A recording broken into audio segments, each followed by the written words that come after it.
Avertissement. L'émission qui suit comporte des propos et des informations de sources douteuses, véhiculées par des personnages tout aussi douteux, dont l'accoutrement fait honneur à leur comportement. C'est sérieux, de voir de quoi ils ont l'air de... si vous êtes malencontreusement offensé par un ou plusieurs propos des geeks qui contre-attaquent, ce serait un peu comme se choquer après un bébé chien avec les gens encore collés qui vient vomir sur votre soulier. C'est cute, un bébé chien. En direct des entrailles de CKRL, voici les geeks contre-attaquent!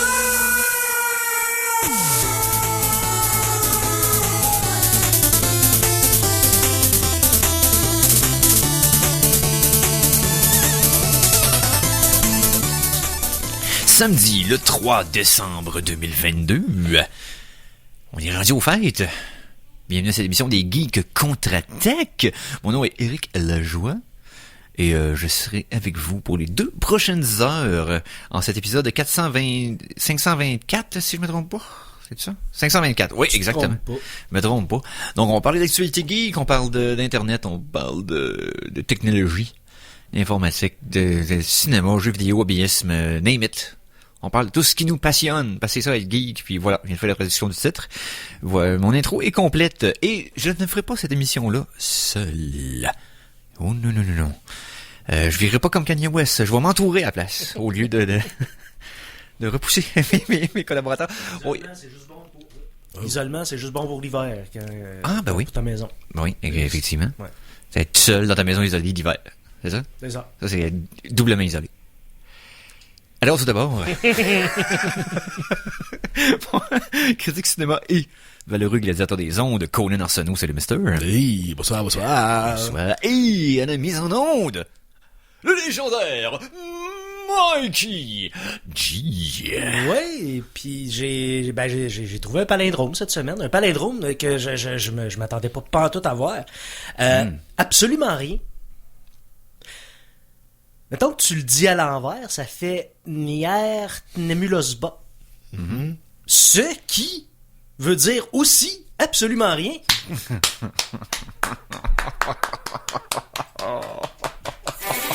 Pour apprécier les meilleures sources d'informations, vous devez vous exposer au pire. Voici la Geektualité. On est loin des bières, des squelettes pis des mops cette semaine. Ah, ça y est. Mais c'est sûr que je trouve que c'est un affront de la langue française que palindrome ne soit pas un palindrome. Ouais. Ça aurait Ça dû aurait être été, un palindrome. Ça aurait été un petit peu sur le nez. Ouais. Mais je pense que c'est dû au fait que la langue évolue pas nécessairement comme ça marche pas. Mais, J'aurais voulu qu'un palindrome soit si à un un moment donné, on palindrome. devient les présidents de la langue française, ça va être clairement la première affaire qu'on va On changer. va changer le terme pour un terme qui est un palindrome. Ça serait important. Ouais. Ça serait important. Ça va être rendu un Laval. Parce que c'est le fois des ironies comme ça. Tu sais, je disais tout le temps que une des plus belles ironies dans la langue française, c'est que le mot dyslexie soit difficile à prononcer. Oui, difficile à lire aussi. Difficile à lire aussi. Tu sais, c'est comme. Absolument. C'est un Pourquoi? test. C'est ça. C'est un test. C'est plate pour eux autres. Ils ont de la difficulté à exprimer la maladie dont ils souffrent. Mais c'est comme le terme daltonien doit avoir des lettres de couleurs différentes, tu sais, pour que ce soit un test en même temps, tu sais, c'est comme. Et illettré a pas de voyelle. Tu sais, c'est le genre. Ok, bon, ben oui. On a-tu d'autres de même? On va y aller avec les nouvelles à la place. Qu'est-ce qui a attiré votre attention dans l'actualité geek? L'actualité geek selon vous, messieurs? Parce que là, on verra. Ah, excusez. Il y a quand même de quoi qui s'est passé cette semaine. Puis c'est du domaine épeurant, mais tu sais, pas tant que ça. Ça s'est passé à Hawaï. Hey! Mais- c'est drôle, je regardais exactement la même nouvelle. Oui, c'est drôle que t'en parles. Tu sais, mettons là que le plus grand volcan au monde, qui d'habitude lâche son surplus aux 7 ans, et qui là passe genre 38 ans sans rien faire, et qui là se réveille soudainement. Moi, je trouve ça épeurant. Ah, il sort de sa cave, là, puis il s'en vient dehors après 38 ans. C'est juste un frisson de Pause. pisse, il va se rendormir. Ouais, c'est quand même grosse, ouais. Un géant endormi qui se réveille de même et que sa pisse peut faire des hey, c'est un terme que je ne connaissais pas, des cheveux de pelé. Des cheveux de pelé. Oui, des cheveux de pelé, ça c'est des gouttelettes volcaniques qui, dans le vent, se refroidissent assez pour créer comme de l'espèce de fibre. Et c'est très dangereux pour les poumons. Mais ouais, c'est Et ça. les poumons, les yeux, comme c'est... Oui, tu sais, oui. tout ce qui est... tu sais, de l'obsidienne, dans le fond, c'est La pierre du volcanique. vitre, c'est de la vitre volcanique. Donc, Ouais. ça, c'est des affaires qui sont extrêmement aiguisées, Acérées. tranchantes, acérées, vraiment, que, tu sais, ça va percer votre petite peau comme si de rien n'était. Ça va même pas avoir de résistance, c'est juste comme... Ouh! Imaginez une toile d'araignée, mais faite en couteau. Ouais, c'est ça. C'est la barbelée biologique. Ouais. Ouais, c'est Ouais. c'est un petit peu... ouais. Mais en ce moment, apparemment qu'il y a pas... la coulée est très sage. Elle coule tranquillement hors de... Non, ça la coule douce. Ça la coule douce. C'est la coulée douce. Ouais, et on parle bien sûr du Mauna Loa, qui domine l'île d'Hawaï. Mona. Mona. Ouais, oui. Mona Mona, Loa. Mona se réveille. Ah, On se réveillait. Ouais, Mona Loa. C'est quand même une superficie de 5100 km². Ok, un vaste, la Mona. Oh oui, une grosse Mona. Et non, c'est ça. Là, écoute, au moins, sont très en train de le surveiller là, Oui. les instances gouvernementales américaines, parce qu'on sait tous, Hawaï, c'est pas un pays exotique, là, c'est les États-Unis. C'est vrai. J'oublie toujours que c'est un des 51e États, pis c'est comme, non, c'est... Non, ça peut pas être un des 51e. Il y en a C'est- un 51e. Ouais, C'est ouais, des c'est 51e. un 50 États, ouais, merci. Ouais, non. Les nombreux 51e. Les nombreux 51e, là, le 51e, 1, 2, 3, ça se divise tout, là, les 51e. Ils veulent pas carrer le drapeau, mais ils rajoutent des états tous les années, ça. Mais c'est vrai, j'oublie toujours que ça fait partie des États-Unis. Oui. Tu sais, c'est pas juste une petite île, non. Non, non. C'est chez eux. Oui. Puis que Porto Rico l'est pas. For C'est some vrai. reason. C'est vrai, mais oui. Tu sais. Il y a un autre, en plus, il y a un autre volcan qui est en éruption un peu au sud-est qui s'appelle le Kilauea, qui est toujours en éruption depuis ma fête de l'an dernier, depuis le 29 septembre Qu'est-ce que 2021. Qu'est-ce que tu y as Oui. fait? J'ai lancé mon cadeau, je l'aimais pas. Bon, ça y est. Mais ok, donc, il y a des volcans en éruption. Volcan en éruption. Ça commence bien. Mais je sais pas si t'as pogné ça aussi, Conan, parce que tu sembles être sur les mêmes feeds que moi. Attends une minute, j'ai de quoi pour ça en plus, on va changer un petit peu le monde. Ouais. Hey, Mikey, là, il est on point, hein. Ben écoute, Ah oui. Vous nous avez créé, vous allez maintenant mourir. Chronique robot.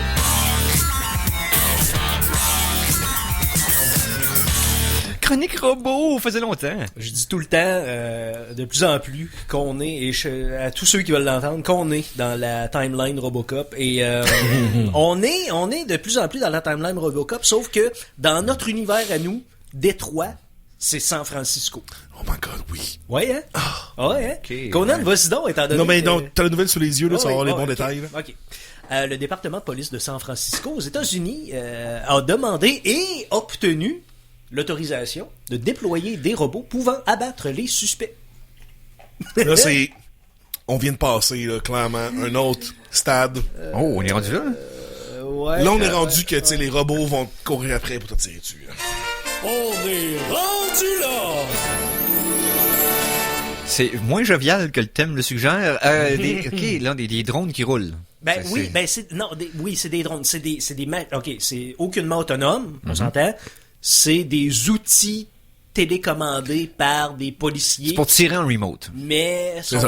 sont capables de tirer quelqu'un sur commande. C'est, mettons que c'est une version assez post je dirais que c'est une version Très relativement dystopique. C'est très- dystopique de travail, de télétravail. Tu sais. Ouais. Moi, je travaille de la maison, t'es Ah quoi? ouais. Moi, je... Ben, je veux dire, entre ça puis être pilote de drone qui drop des bombes, je veux dire, Non, c'est ça, mais tu c'est sais, à rigueur, c'est la même, c'est parce- c'est la même écran- c'est un deuxième écran, là. on dirait que quand tu sors du contexte militaire, ça devient plus creepy. Ah ouais, ah, ben ça c'est sûr que oui, là. C'est sûr, ça se rapproche vraiment beaucoup, là. Là, c'est comme toc toc toc, c'est qui? Le policier robot avec un shotgun. Non, c'est ça. Les Geeks contre-attaque, présentés par OCP. Je vais acheter ça pour une pièce. On prendrait pour $1. Mais, Ouais. l'utilisation de ces machines-là va juste être possible d'après ce qui a été décidé là, que si le risque de mort pour le public ou les officiers est imminent et l'emporte sur toute autre option.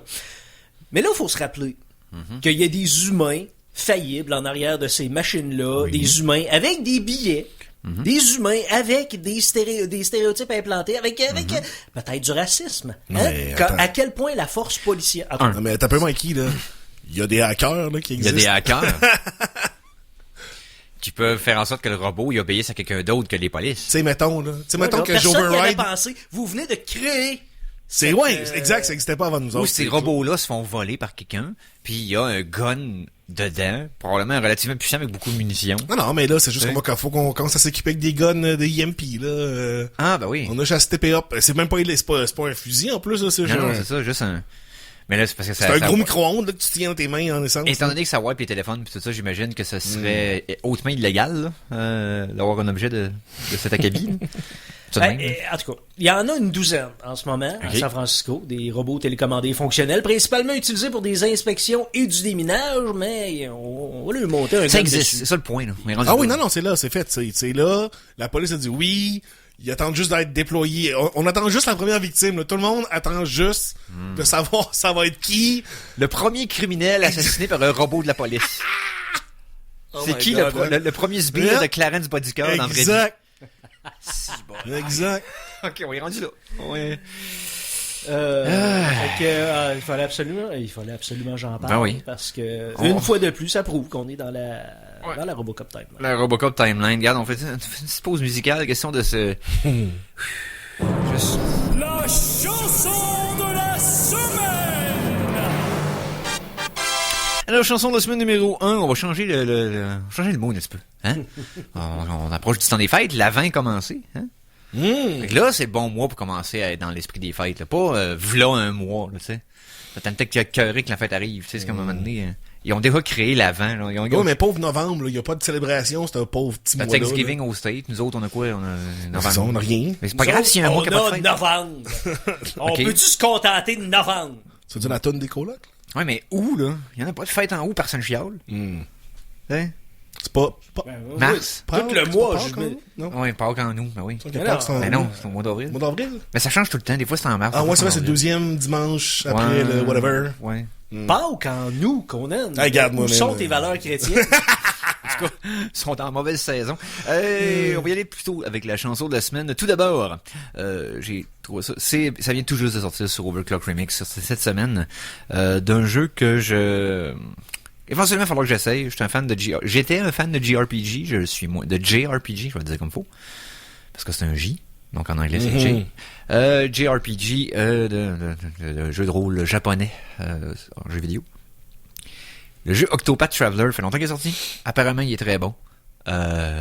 Et j'aime la trame sonore déjà sans avoir joué au jeu. Donc, tu sais, vous devrez faire un petit tour. Mais il va falloir s'attendre ma game de Skyrim que je suis encore en train de faire pour le platinomer parce que je suis comme Voyons, t'as pas indécrottable. platinommé Spike.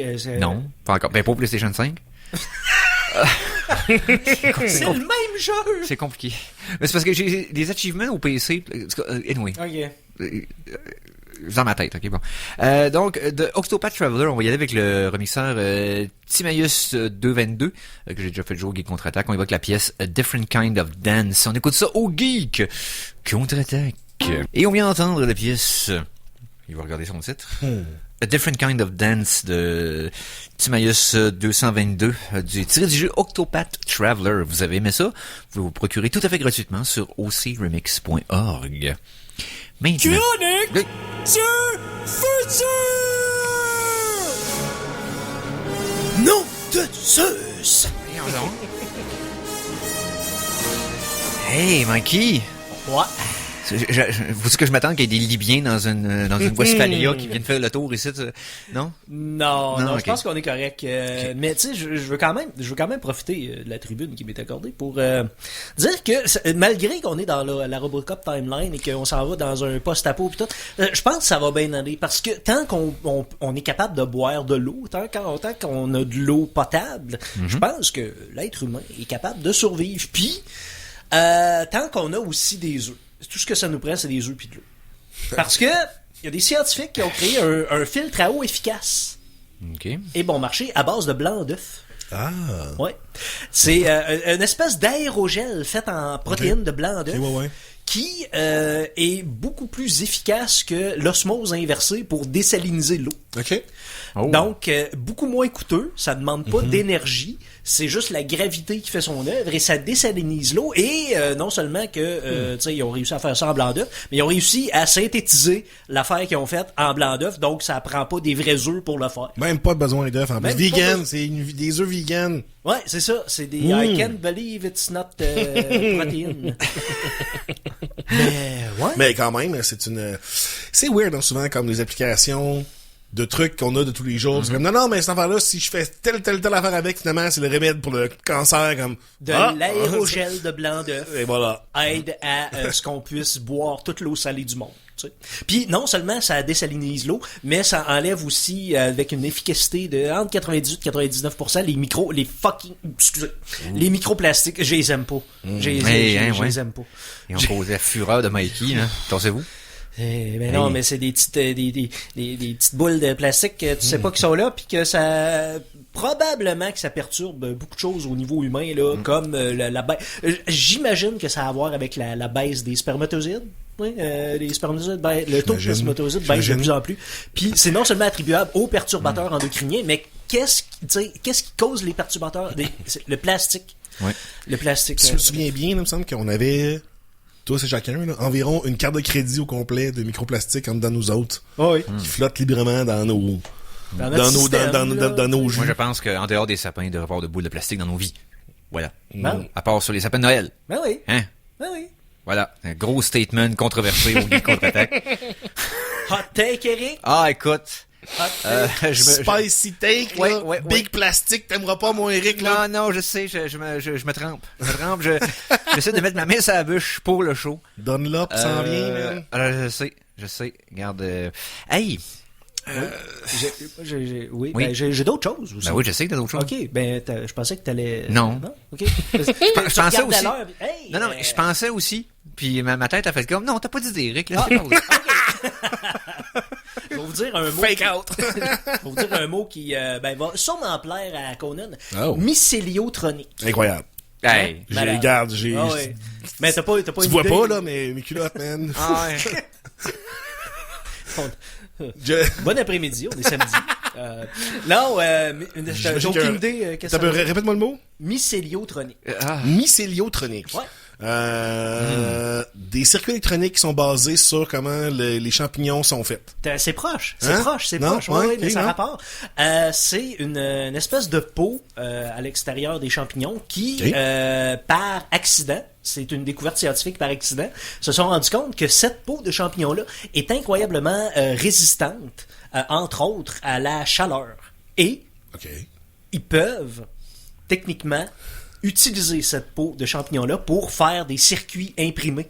À la place, parce que en ce moment, les circuits imprimés, c'est une espèce de substrat qu'on utilise pour tout faire tenir ça ensemble. Et ce substrat-là, ben, est pas recyclable. Pantoute, là. Ok. Tu peux pas rien faire. Tu sais, tu peux juste le jeter parce qu'il va rester là, il va polluer.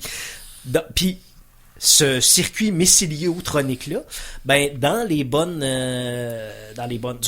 tu le laisses dans l'ordinateur, puis aussitôt que tu le mets dans la terre, ben il se biodégrade. Puis t'as pas besoin de, tu sais, ça pollue pas du tout. Fait que peut-être qu'on va se ramasser dans le futur avec des ordinateurs faits en champignons. Let's go. Let's go. Écoute. Let's go.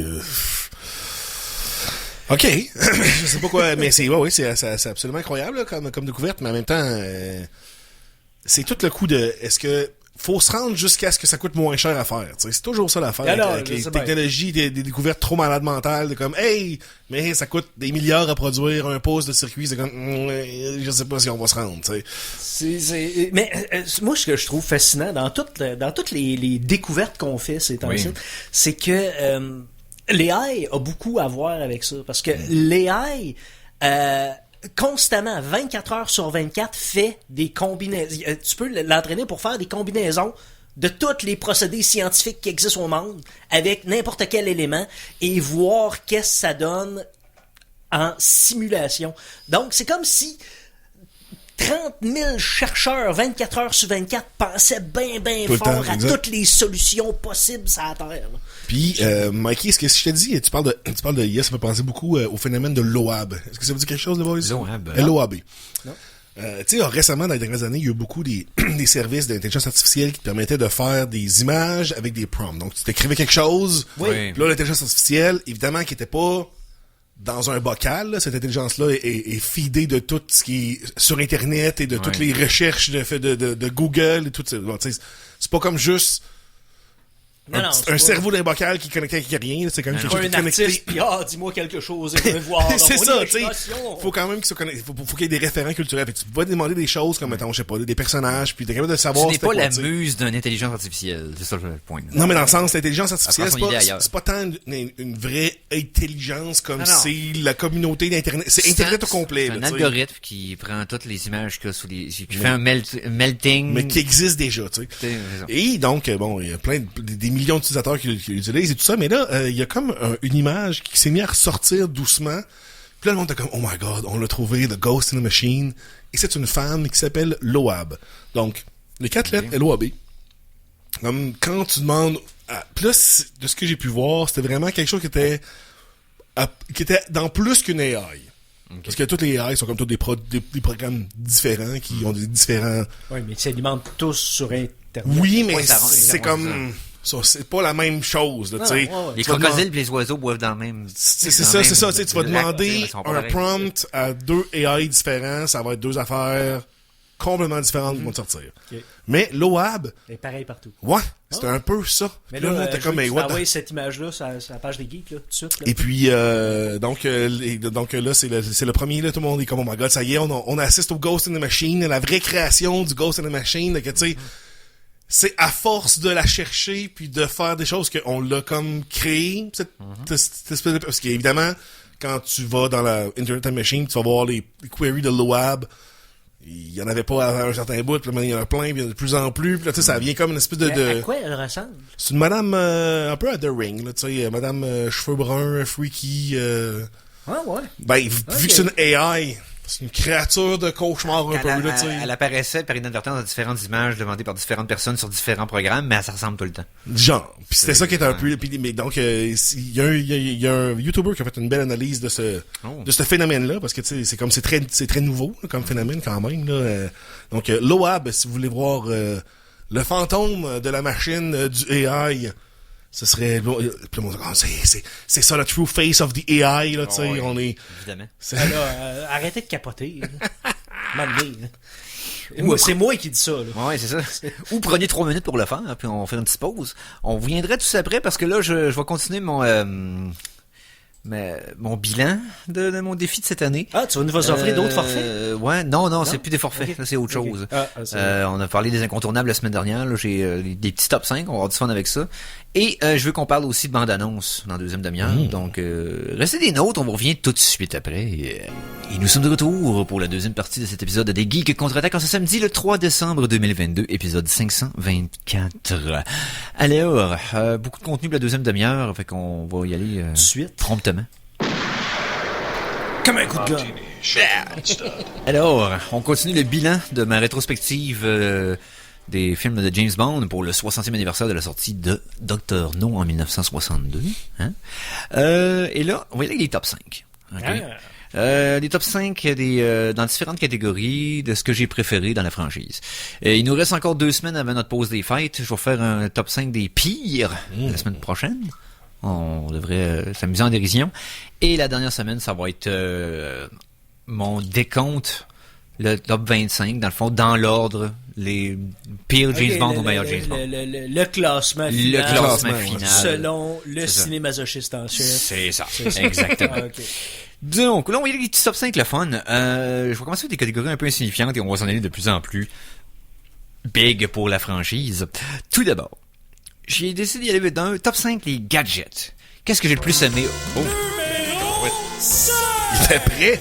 Ah oui, il y a les top 5 de près, lui, là. Ah ouais. Ok, donc top 5 gadgets. En 5e place, je vais y aller avec Little Nelly.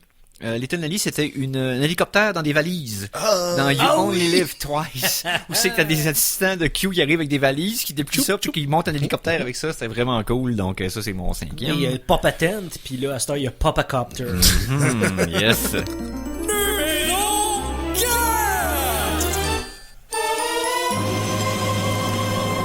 4e place, Lotus Esprit. Ça, c'est la voiture sport sous-marin de For Your Eyes Only. Lotus qui arrivait avec un prototype de son véhicule, qui a été une icône de la période de Roger Moore des James Bond. Le char blanc un peu genre, tu sais, carré. Il a l'air sport, mais il a l'air d'un jouet, là, quasiment. Là. Ok, c'est pas celle de Pierce Brosnan. Non, c'est Roger Moore.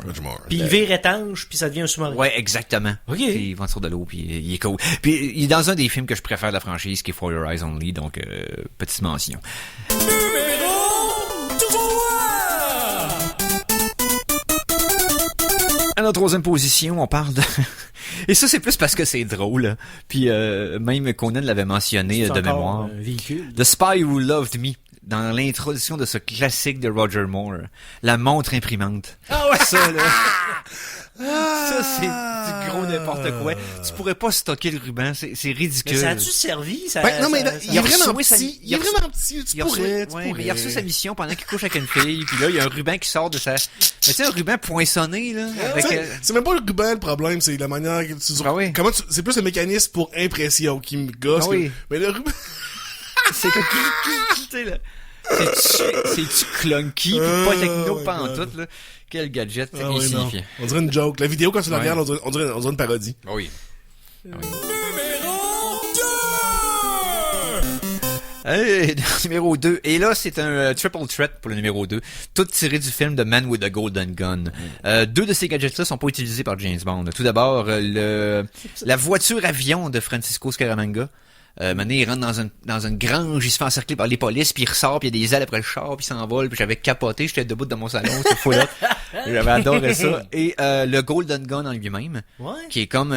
c'est le one kill ça. gun. Il y a un stylo, il y a un épingle à veston. Il y a pas un briquet aussi dedans? Un briquet, c'est une arme un case à qui se cigarette. désassemble et se rassemble Exact, c'est le avec des Voltron, objets en or. Voltron doré qui fait le gun. Et le seul gadget utilisé par James Bond dans le film, qui est un faux mamelon. Puis je pensais que c'était Bon, comment il un faux mamelon, parce qu'il se fait passer pour quelqu'un qui a trop mamelon. Pour son Donc, droit, c'est donc, ça, il se fait donner par Q un faux mamelon. Hey, là, attends, là.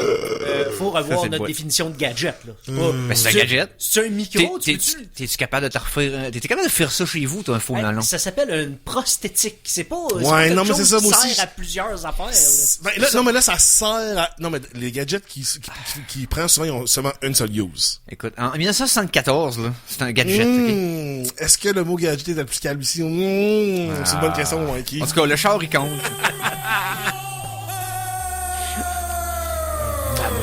Et en numéro 1, top des gadgets de la franchise James Bond, évidemment, a apparu et dans Goldfinger et dans No Time to Die, plus récemment, la Aston Martin DB7 de couleur Silver Birch. Voiture de 1964, extraordinaire et iconique de la franchise James Bond. On fera pas les thèmes de top 5 pour toutes mes top 5 parce que ça va être interminable. Qu'est-ce qu'elle a de spécial? Ben, c'est le look, là. C'est le look. Elle a tous les gadgets que tu te souviens, là. Tout, name it, les gadgets d'option, là. La fumée, l'huile, le siège injectable, les missiles en avant, et tout. Puis, spécifiquement en Goldfinger puis No Time to Die, c'est là que tu vois tous ces gadgets à l'œuvre. Et, c'était piloté par Sean Connery et Daniel Craig, donc le bouquin de la franchise, fait que c'est digne de mention. Bon. Dans le top 5, caméo. Donc des petits caméos intéressants d'acteurs que tu t'attends pas qu'ils soient dans la franchise, qui font juste un petit babaille. Ouais. Petite mention spéciale à Jeremy Bulloch, l'acteur pour les tripeux de Star Wars un peu obscurs. Jeremy Bulloch, l'acteur qui incarnait Boba Fett, bien sûr, dans Retour du Jedi et l'Empire contre-attaque, qui faisait un genre d'agent, l'agent Smithers qui testait les gadgets de Q dans For Your Eyes Only. Mais on va y aller avec le 5e, qui est Richard Branson dans Casino Royale, qui est dans l'aéroport en train de se faire biper. Puis qui est comme... Oui. C'est... blink and you miss it, mais tu sais, il est assez longtemps là, parce que c'est comme, c'est Richard Branson, ça, puis la scène change, tu sais, comme, ouais. En 4e place, Charles Dance. Premier rôle au cinéma, faisait Klaus, un sbire. Charles Dance, c'est Tywin Lannister. Ah, ok. Charles Dance, il a fait un paquet de vilains dans Hollywood. Dans Last Action Hero, faisait le tueur à gages de Benedict. En tout cas, bref. L'enfant sacré du Tibet? Oui. Comment il s'appelait? Ah, je me rappelle plus son nom, mais ce qu'il se fait rire de lui vers Eddie Murphy, la scène qui qui est extraordinaire. Mais oui, Charles Dance, donc première apparition dans un James Bond. Nice. En 3e position, caméo de Dolph Lundgren comme un bodyguard du colonel Gogol dans View to a Kill. Il y a aucune ligne. C'est la première fois qu'il apparaissait parce que c'était en fait, il sortait avec Grace Jones. OK. qui jouait Mayday dans ce film-là. Et ils ont décidé de le prendre pour faire un genre de bodyguard, faire de la viande en avant de l'écran. Fait que tu le vois regarder la caméra, c'est comme, ah oui, c'est Dolph Lundgren avant, Drago. Nice. En deuxième place, Minnie Driver, qui fait un rôle d'à peu près 15 secondes dans GoldenEye. Irina, la chanteuse, qui est comme la blonde de Valentin Zukovsky, qui chante dans un cabaret, puis qui est pas bonne, puis qui fausse, puis c'est drôle. Bref, Minnie Driver. Et première position dans Never Say Never Again, le 26e film des 25. Rowan Atkinson, Out of Nowhere, qui fait un genre de contact de la MI6. Ah, c'est Johnny English? Genre. C'est Johnny English for real qui arrive. Puis il est Rowan Atkinson, Mr. Bean, tu sais, dans James Bond, c'est comme weird. On continue, top 5 sbires. Donc, les meilleurs henchmen, donc les valets de nos bad guys. Mention spéciale à Mr. Inks dans Spectre, joué par Batista, qui avait plein de potentiel, qui a été bousillé par le fait qu'ils ont donné une réplique puis qu'ils le tuent au milieu du film, alors qu'il y aurait eu quoi vraiment cool à faire avec le personnage. Maintenant, allons-y avec mon vrai top 5. Donc, on commence avec, en 5e place, Hot Job dans Goldfinger. Donc, classique. Notre bon vieux asiatique lanceur de chapeau. La pire personne c'est les pires personnes qui le choisissent quand on joue à GoldenEye. Ouais, je vais juste dire ça, là. Et dans le film, il est vraiment cool. En plus, il y a un bon fight avec Sean Connery à la fin. Puis honnêtement, c'est une des parties le fun de... Puis je pense son chapeau aussi, maintenant. Oui, exactement. Ensuite, en 4e place, selon moi, Donald Red Grant. Ça, c'est le genre d'agent bad guy de Spectre dans From Russia with Love, qui est quasiment Terminator, là. Qui est comme pas arrêtable, mais qui est capable de mimiquer n'importe qui. Il est capable de se faire passer pour quelqu'un de super sympathique, puis dans le fond, c'est une machine à tuer, c'est un assassin de Spectre, qui a tout un fight dans un train contre Sean Connery. Donc, mon 4e. Nice. En 3e place, ex aequo, parce que les deux personnages sont similaires. Xenia Onatop de GoldenEye, donc joué par Famke Janssen, qui a un peu de plaisir à faire souffrir les gens. Et dans le même genre, Fatima Blush dans Never Say Never Again, qui est aussi une femme sadique qui a du plaisir à torturer le monde. Puis t'avais un peu le même genre d'overacting. Puis tu vois que Famke s'est inspiré de Fatima Blush pour sa performance de Xenia, puis elle l'a dit en entrevue. Donc les deux personnages, je les considère liés. En 2e place, License to Kill, Dario, interprété par Benicio del Toro à 22 ans, qui est délicieusement vil. Il est brutal pour rien, puis je sais pas... Il y a le charisme de Del Toro, donc évidemment que ça en fait un sbire difficile à oublier. Et ma première place, il est pas dur à reconnaître, le seul qui a fait 2 films, Jaws. J'étais sûr ça allait être dans The Spy Who Loved Me et bien entendu Moonraker. Maintenant, on va continuer avec les top 5 des vilains. Top 5 des vilains, des bad guys. Je vais spécifier que Blofeld n'en fait pas partie. Parce que tu peux vraiment jamais t'attacher, même si c'est le plus gros vilain de la série de James Bond, il est tellement tout le temps joué par quelqu'un d'autre. Ouais, non, c'est... Il y en a pas un qui le joue pour plus que 2 films. OK? Fait que t'es pas capable de tâcher quelque chose à ce personnage-là parce qu'il est constamment interchangeable. Donc, presque un peu comme les James Bond. Ouais, mais les James Bond, au moins, il reste 5-6 films, souvent. Là, ouais, mais tu sais... Si t'attends assez longtemps. Voilà, c'est sûr. C'est sûr. Mention spéciale à Franz Sanchez. Aucune particularité en tant que bad guy, sinon que le personnage est intéressant. Pas de super pouvoir, pas de cicatrice weird, pas de rien de ça. Donc c'est des... Les méchants, ils ont pas de super pouvoir. Ils ont beaucoup de pouvoir. Ils ont des super cicatrices. Ils ont de l'argent. Ouais. Mais ça dépend. Si on va avec mon 5e. Max Zorin, interprété par Christopher Walken, View to a Kill, qui est un genre de création génétique de laboratoire avec des stéroïdes ultra performants puis que pour vrai? Ouais, c'est ça, que c'est des enfants qui ont été donnés des drogues expérimentales puis ils sentent pas la douleur puis tout. Puis il est surjoué par Walken de façon brillante. 4e place, le chiffre. Le rôle qui nous a révélé Mads Mikkelsen au Nord-Américain, qui est hallucinant dans Casino Royale. 3e position, Auric Goldfinger, donc du film du même nom, qui vole le show à chaque fois. Le film est meilleur par sa présence, puis il est déjà pas pire pareil. C'en est un des films que j'avais pas aimé à mon écoute initiale, puis que plus que j'y ai repensé avec le temps, j'ai amélioré mon opinion de ce film. En 2e position, Raoul Silva, Javier Bardem dans Skyfall. Ah oui, avec la face. C'est hallucinant. Là, puis, avec la face fondue. Oh, et puis Bardem, ce gars-là, il est magnétique. Quand il est dans sa game, qu'il a un bon personnage, puis qu'il peut marcher dedans, plein dedans. Oh, tabarouette, qui est hallucinant. Et mon meilleur vilain de la franchise, selon mon opinion personnelle, Francisco Scaramanga, interprété par Christopher Lee, bien entendu. L'assassin qui donne un défi à James Bond, c'est comme ça, pas le choix. Et il m'en reste 3 vite avant la tonne de la semaine. Donc, parce qu'après ça, on va parler des bandes annonces. Donc, les top 5 des Bond Girls. Donc, Bond Girl, j'ai décidé que ça allait pas juste être un belle ou dans un film important. Non. Faut qu'elle soit capable faut qu'elle soit cool aussi, dans le sens qu'il faut pas qu'elle soit sous-écrit. Faut pas qu'elle soit juste niaiseuse, nunuche, puis demoiselle en détresse. Faut qu'elle ait un peu un agenda par elle-même. Puis il faut qu'elle ait un nom de porn star. Puis faut qu'elle soit capable ouais, non, c'est Pussy Galore, tu sais. Name-it, là. C'est Plenty O'Toole, là. Il y en a dessus pas à peu près, là. Mais non, c'est ça. Mountains of Joy. Faut que c'est capable de se débarrasser, que c'est capable de se débrouiller par eux-mêmes. Puis ils sont capables d'être légaux de James Bond dans certaines facettes de sa personnalité. Alors, mention spéciale à Pam Bouvier dans License to Kill, qui commence comme une Bond girl épaisse, puis qui a une twist dans le film, qui a redeem, puis qui devient vraiment cool. Mais on va y aller avec top 5. En 5e place, Paloma, interprétée par Ana de Armas dans le dernier James Bond, No Time to Die. La raison pour laquelle elle est en 5e, parce qu'elle est là juste même pas 10 minutes. Elle vole le film, puis elle est là une scène. Si elle avait été là comme main Bond girl, elle serait dans le top 2. Oh, absolument. Tu sais, c'est à ce Elle point-là. deservait d'être la nouvelle Bond girl. Oh, elle vole le film, et là, une seconde, puis elle vole le film 100%. Voilà. En 4e place, Wei Lin, interprétée par Michelle Yeoh dans Tomorrow Never Dies. Elle, c'est que ils ont mal filmé les scènes qu'elle se bat, puis ils l'ont un peu sous-utilisé, mais ce qu'elle fait, elle le fait bien.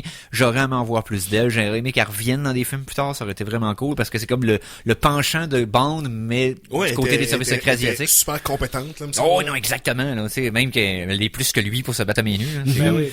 Fait que ça aurait été cool. En 3e place, ma préférée, pour aucune raison que je peux quantifier. C'est juste feeling peu, je peux pas justifier pourquoi.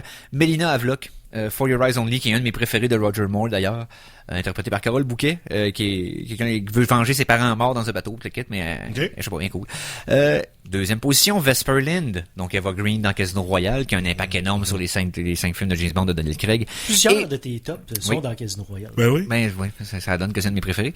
Et la première place, la comtesse Teresa Draco, alias Tracy Bond, donc interprétée par Diana Riggs dans Au service secret de Sa Majesté, le James Bond de George Lazenby, dans lequel il se marie à la fin, puis qu'elle est meurtrie, on va dire ça comme ça, meurtrie, on l'a murderée, la madame.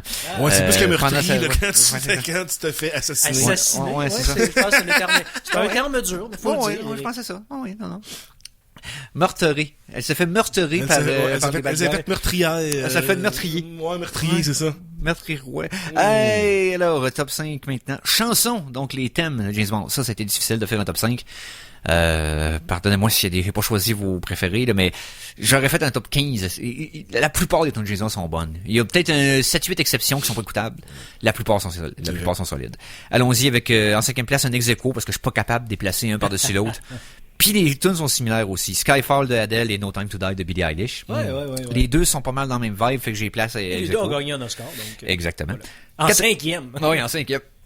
4e place, Nancy Sinatra, You Only Live Twice. J'entends les premières notes de ça, là. Je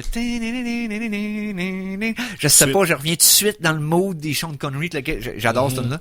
3, la tune que j'ai détestée à ma première écoute et que j'ai adoré toutes les autres écoutes que j'ai faites. On parle de Nobody Does It Better de Carly Simon. Donc c'est Spy Who Loved Me, l'intro de Roger Moore, celle-là avec la montre imprimante, qui jump en ski, puis que le parachute du Union Jack. Puis c'est comme tout trop typique cheesy, mais la tune elle fait solide. En 2e position, Goldfinger de Shirley Bassey. C'est la tune qui a comme cimenté les tunes de James Bond comme étant des gros morceaux. La première tune chantée, en fait, c'est des tunes instrumentales, les premiers films, donc Dr. No et From Russia With Love. Parce que From Russia With Love, t'avais une tune de notre ami Louis Armstrong, mais c'était à la fin, qui avait composé pour le film. Et ils ont réutilisé ce tune-là dans No Time to Die, d'ailleurs. Et ma première position, ben là, on en parlait tantôt, You Know My Name, Chris Cornell, la tune thème de Casino Royale. Je suis pas capable de pas aimer cette tune-là, même si j'essaye fort. Et dernière catégorie, la plus importante. C'est qui mon James Bond préféré? Ben là, c'est pas mal ça la grosse. Ben oui. Mention spéciale à George Lazenby, parce qu'il a juste fait un film, il s'est pas fait donner de chance, il y avait pas d'affaire là.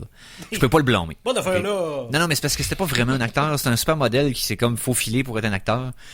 Puis, je peux pas y en vouloir, il est dans un très bon film, puis il a fait ce qu'il pouvait avec les outils qu'il avait. Alors, en 5e place, Roger Moore. Tout simplement parce que j'aime ses films. J'en aime plus de Roger Moore que je pensais, malgré qu'il y en a d'autres que j'haïs complètement. Là. C'est très pas de milieu que les Roger Moore. Il y en a pas qui me font rien. Là. Soit je les haïs, soit je les aime pas, ou soit je les aime. Juste ça mérite la 5e place. Et Roger Moore, ben il fit-tu que James Bond? Il fit avec le caractère de James Bond? Le charisme, ben pas avec l'action. C'est ça l'affaire. Aussitôt qu'il faut qu'il se batte, c'est un peu malaisant. Il est vraiment trop plastique, là. Il est vraiment très rigide. Il bouge pas, ouais, c'est ça. Mais son attitude un peu désinvolte, il fait. Oui, exact. L'attitude de spy, mais pas l'action. Exactement. En 4e place, Pierce Brosnan, bien entendu, parce que je l'aimerais plus s'il avait pas été dans des horribles James Bond. Ah, il y a le casting parfait, là. Si ça avait été... Moi, s'il est bon comme GoldenEye et les 4 autres, on aurait été quelque part. Mais tu sais, t'as GoldenEye, t'as World Is Not Enough, les 2 autres sont tellement pas bons que tu veux pas retaper ça, fait que j'étais un petit peu en deux chaises. En 3e place, Timothy Dalton. Je l'aurais mis plus haut s'il y avait eu plus que 2 films. Et ces deux films se ressemblent beaucoup. Malgré que je les aime beaucoup. Mais Dalton, c'est juste que Dalton n'est pas autant charismatique que les autres James Bond autour de lui. Mais il y a tellement la face. Mais il y a tellement la face de James Bond. Dalton, c'est un casting de livres. Donc, tu te bases sur les livres de James Bond. Il ressemble à lui. C'est exactement ce que tu veux comme acteur. Ouais. Il est très sérieux, il déconne pas, il est là, puis il est capable d'être charismatique, mais pauvre, tu peux pas l'être autant que d'autres, là. Tu sais, en 2e place, Daniel Craig. Pourquoi Daniel Craig? C'est le James Bond, de toutes les James Bond de la franchise, c'est celui qui ont le mieux écrit puis que l'acteur a eu plus de viande à travailler avec. Parce que t'en apprends énormément sur le passé de Bond. Et t'as tout son arc d'histoire de sa première mission à sa dernière. De toute l'histoire de Bond. Oui. Et c'est sa première à sa dernière mission qu'on voit dans les 5 films. Fait que, tu sais, Craig a eu beaucoup de matériel juteux là, avec cette franchise-là, et il s'en est bien servi. J'aime bien Craig, donc 2e place. Et la première place. Premier. Oui, mais qui d'autre? Qui d'autre que Sean Connery, Sean Connery, okay. Qui d'autre? Ouais, une question de goût. Puis tu t'en rends compte à la première scène. Tu sais, quand j'ai starté la rétrospective, la première scène qui apparaît à l'écran, t'es comme, tabarouette que ce dude-là, il sait ce qui s'en va. Ce gars-là, il y a un charme qui traverse les époques. Il y a des points qui traversent les murs. T'écoutes Dr. No, pis tu fais comme, ok, je comprends tout pourquoi toute la réputation de Sean Connery en tant que James Bond, là, après 15 minutes, tu catches tout. Ce gars-là, il était trop cool pour toi, là. C'était le gars le plus awesome de n'importe quelle pièce dans laquelle il se trouvait, c'était malade. Donc, voilà. C'est des petits top 5 le fun pour mes préférés dans la franchise de James Bond. La semaine prochaine, on va naviguer les pires. Fait que, allons-y avec la chanson de la semaine numéro 2. La chanson de la semaine 2! Alors, chanson de la semaine numéro 2. Et là, on est le mois de Noël. Fait que je vais recommencer à ramener des tonnes de Noël. Hein? Ben oui. Et de tous les albums de Noël qu'il a fait, ben des hippies, là, c'était pas des albums au complet, là. Il y a un assassin qui a fait un album de Noël. Ben oui. Un espion. Un acteur. Un magicien. Un Jedi. Un lover extraordinaire. Un scientifique qui joue avec les gremlins. Anyway, Christopher Lee a fait des albums de Noël. Et là, on va y aller avec l'album... la seule qui me restait à jouer, ces albums-là. Donc, Heavy Metal Christmas 2. Donc, T-O-O. Mais tout en même temps parce que c'est le 2e. Sorti en 2013. On parle de Christopher Lee avec la pièce My Way. On écoute ça au Geek Contre-Attaque. Alors, on vient d'entendre un extrait, parce que je l'ai pas fait jouer complet long en mots. Honnêtement, là, oui. Il y a peut-être bien des talents, là, mais il chante pas très bien, comme là. Ouais, mais il chante mieux que certains autres acteurs qu'on va peut-être revisiter pendant le temps de Noël. Il sait pas chanter, là. Dis pas ça dans sa face.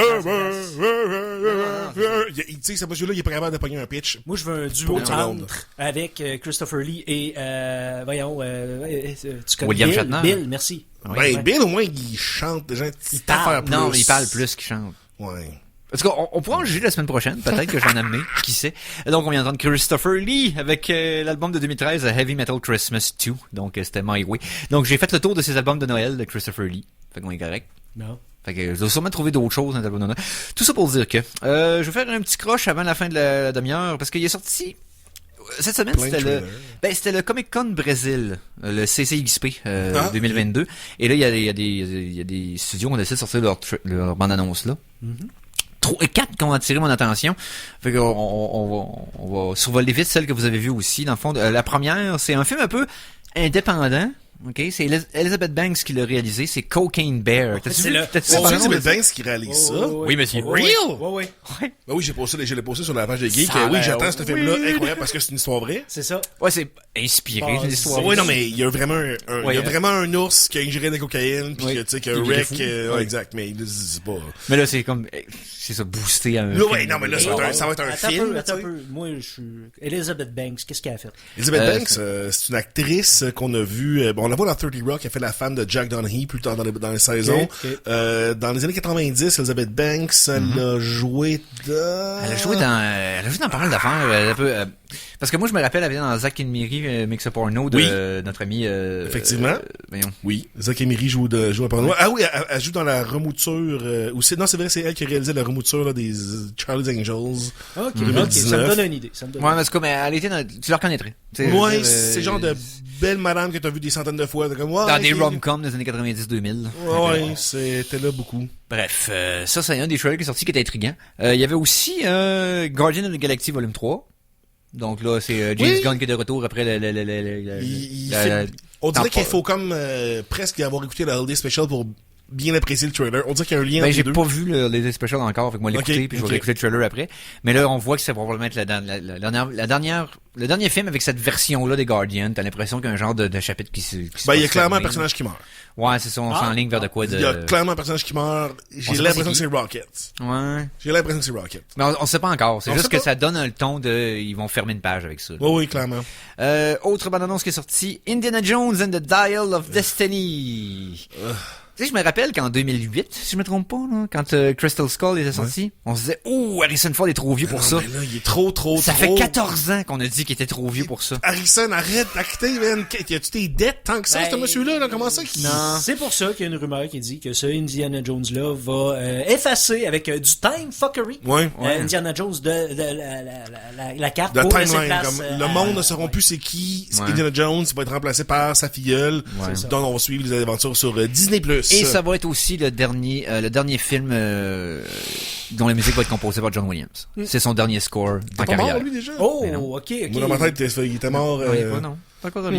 Et la dernière bonne annonce, c'est Transformer Rise of the Beast. Et là, non, vous comprenez pas, là. C'est pas Michael Bay? Non, c'est pas Michael Bay. produit C'est ceux maintenant. qui ont fait Bumblebee.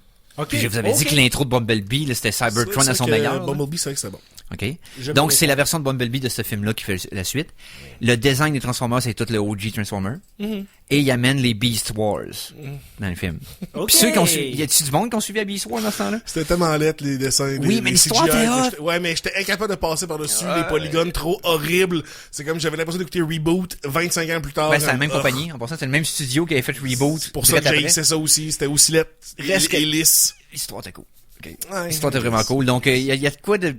Je trouve qu'ils ont réussi l'aspect de nostalgie, puis les robots ressemblent à ce qu'ils ressemblaient dans le temps des jouets. Puis c'est juste ça qu'on demandait. Ils n'ont pas de l'air la ferraille dans une brassée de sécheuse. Il y a un autre trailer qui est sorti qui est quand même nice. Une version horreur du Grinch. Donc ça s'appelle The Mean One. Et là, le Grinch tue du monde.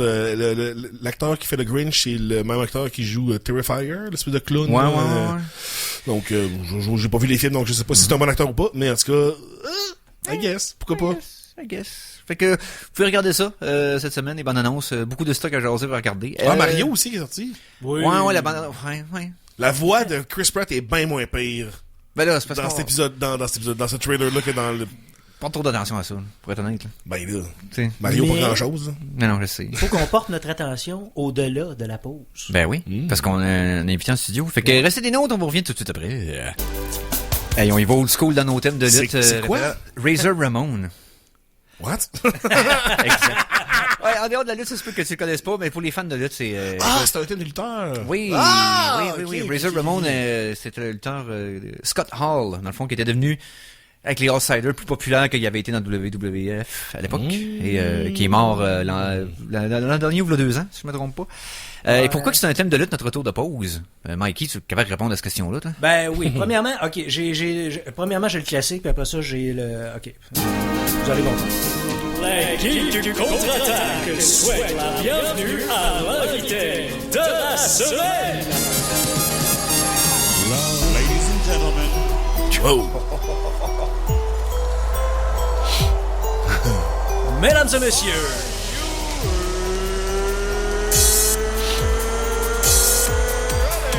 du South Shore Wrecking Crew, Jack Robitaille.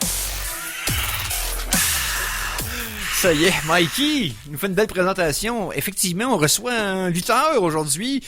Ouais, j'aime ça parler de lutte de temps en temps. Donc, Jack Robitaille de la SC... C'est marqué sur son t-shirt. Ah oui, excuse-moi. SCWC, donc South... ok, c'est écrit. SCWC. C'est écrit sur le chandail, il est même pas capable de le lire. Non, je suis pas capable de lire l'heure. Ben, écoute l'heure, ouais, non. La misère avec l'heure, la misère avec la date. Donc, la South Shore Wrecking Crew. Wrestling... Wrecking. Wreckings! Fait que Mikey, on va faire l'entrevue Ouais, ensemble. Fait que Jack Robitaille. T'étais en 2 mois de hiatus côté lutte? Effectivement, pris deux mois de break pour santé mentale. J'avais comme trop d'affaires qui se passaient dans la vie personnelle. Ouais. Parce que oui, on a une vie de lutteur, qu'on est tout le temps sur la route, qu'on fait beaucoup de routes, mais on a aussi une vie en dehors de ça. Vous êtes des êtres humains, pas seulement des bêtes sanguinaires. Effectivement. Et j'ai juste décidé de prendre 2 mois de congé parce que j'avais comme trop d'affaires qui roulaient en même temps dans ma vie. Fait que j'ai fait, ben garde, je vais arrêter 2 mois, je vais voir est-ce que je continue, est-ce que je prends plus longtemps. Puis finalement, les choses se sont placées. Fait que le 2 mois se terminait hier. Nice. Puis comment ça s'est passé hier à Chicoutimi? Le parc des Laurentides est très long. Je me rappelais pas que c'était long de même. Surtout quand tu fais l'aller-retour dans la même journée. Et longtemps. Mais ça a fait du bien d'être derrière le rideau, ressentir la petite nervosité, tu sais, parce que même si ça fait 15 ans que tu t'as quand même une petite nervosité, t'as quand même des petits papillons dans l'estomac. Et ça a juste fait vraiment du bien, entendre la toune partir, passer le rideau, entendre le monde crier. Ça a été un exutoire, puis je me suis dit, ok, je me rappelle pourquoi je fais ça, je me rappelle pourquoi que je continue à faire ça, que je continue à passer mes fins de semaine loin de mon monde. Fait que ça fait du bien, mais le match était quand même très cool. Je luttais contre un gars qui a peut-être 4-5 ans d'expérience à peu près, qui est le frère d'un lutteur très connu au Québec, Judas. Donc je luttais contre Seth Cassidy, le frère de Judas, Judd Cassidy, Oui. qui est une très bonne recrue. Et le kid va aller loin.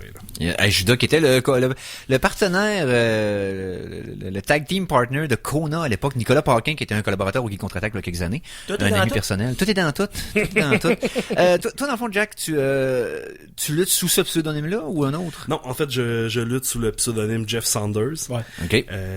Qui T'es est dans un membre- tag team, là, je pense? Exactement, dans un trio, en fait, depuis l'été dernier.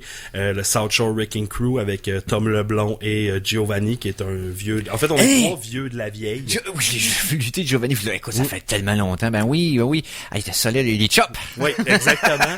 Puis il les donne encore toujours aussi fort, je te le confirme. Oh, yes. Dans le fond, l'histoire est qu'on était en rivalité avec Giovanni et sa partner et au gros show de l'année qu'on a fait au Stade Canac, qui était Golden Opportunity.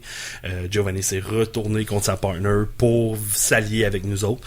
Donc maintenant, déjà qu'on était dangereux, moi et Tom, là on est encore plus dangereux avec Ben là. Giovanni dans nos rangs. J'espère. Un vétéran là-bas, je l'ai vu dans le temps de la EWR, genre milieu 2000.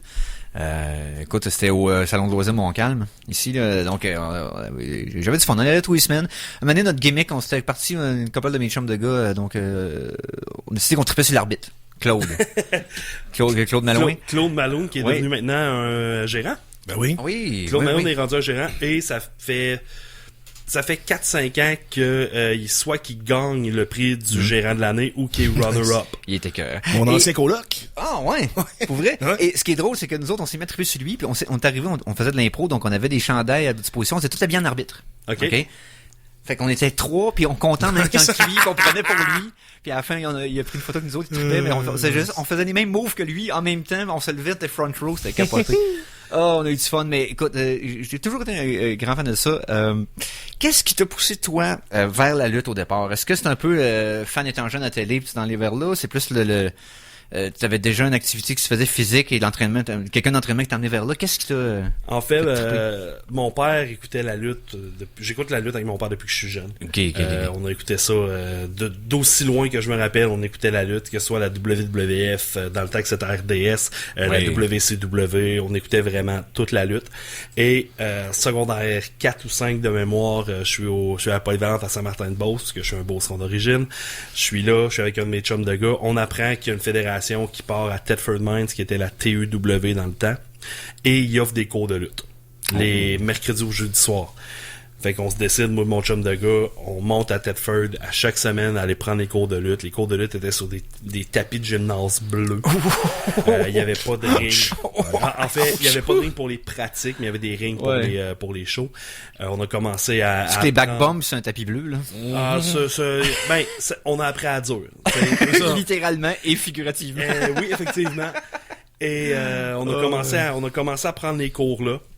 Et à un moment donné, on a eu l'opportunité d'aller lutter à Jonquière, à la JCW, dans le show relève qui s'appelait Otherworld, dans le temps qui était l'après-midi des gros galas. On a commencé à monter là, encore une fois, 3-4 gars de la Beauce. Puis on a appris sur le tas. Éventuellement, je suis déménagé à Québec, donc j'ai écrit à Steve Boutet, le propriétaire de la NSPW ici à Québec. J'ai dit, écoute, je suis déménagé à Québec. Si jamais t'as besoin, je suis là. J'avais déjà aussi Éric Michaud, aussi connu sous le nom de Paradox, qui m'avait pris sous son aile. Donc, il m'a dit, garde, je vais parler pour toi. Fait que il m'a emmené à la NSPW, ça m'a ouvert une porte. Puis j'ai rentré dedans à pleine vitesse. Et depuis là, ça fait à peu près, je pense, 10 ans que je suis pour la NSPW. Puis encore là, la NSPW m'a emmené à plein d'autres places aussi. Ah bah oui. Fait que ça, faut voyager, c'est certain. C'est beaucoup de routes faire la lutte au Québec. Là. Faut pas avoir peur d'être loin, tu sais, comme tantôt je disais, d'être loin des siens. Faut pas avoir peur de faire de la route. Je me rappelle le plus long road trip que j'ai fait, je l'ai fait avec Tom justement. On est parti à 6h du matin de Québec. On est monté à Moncton. On a lutté.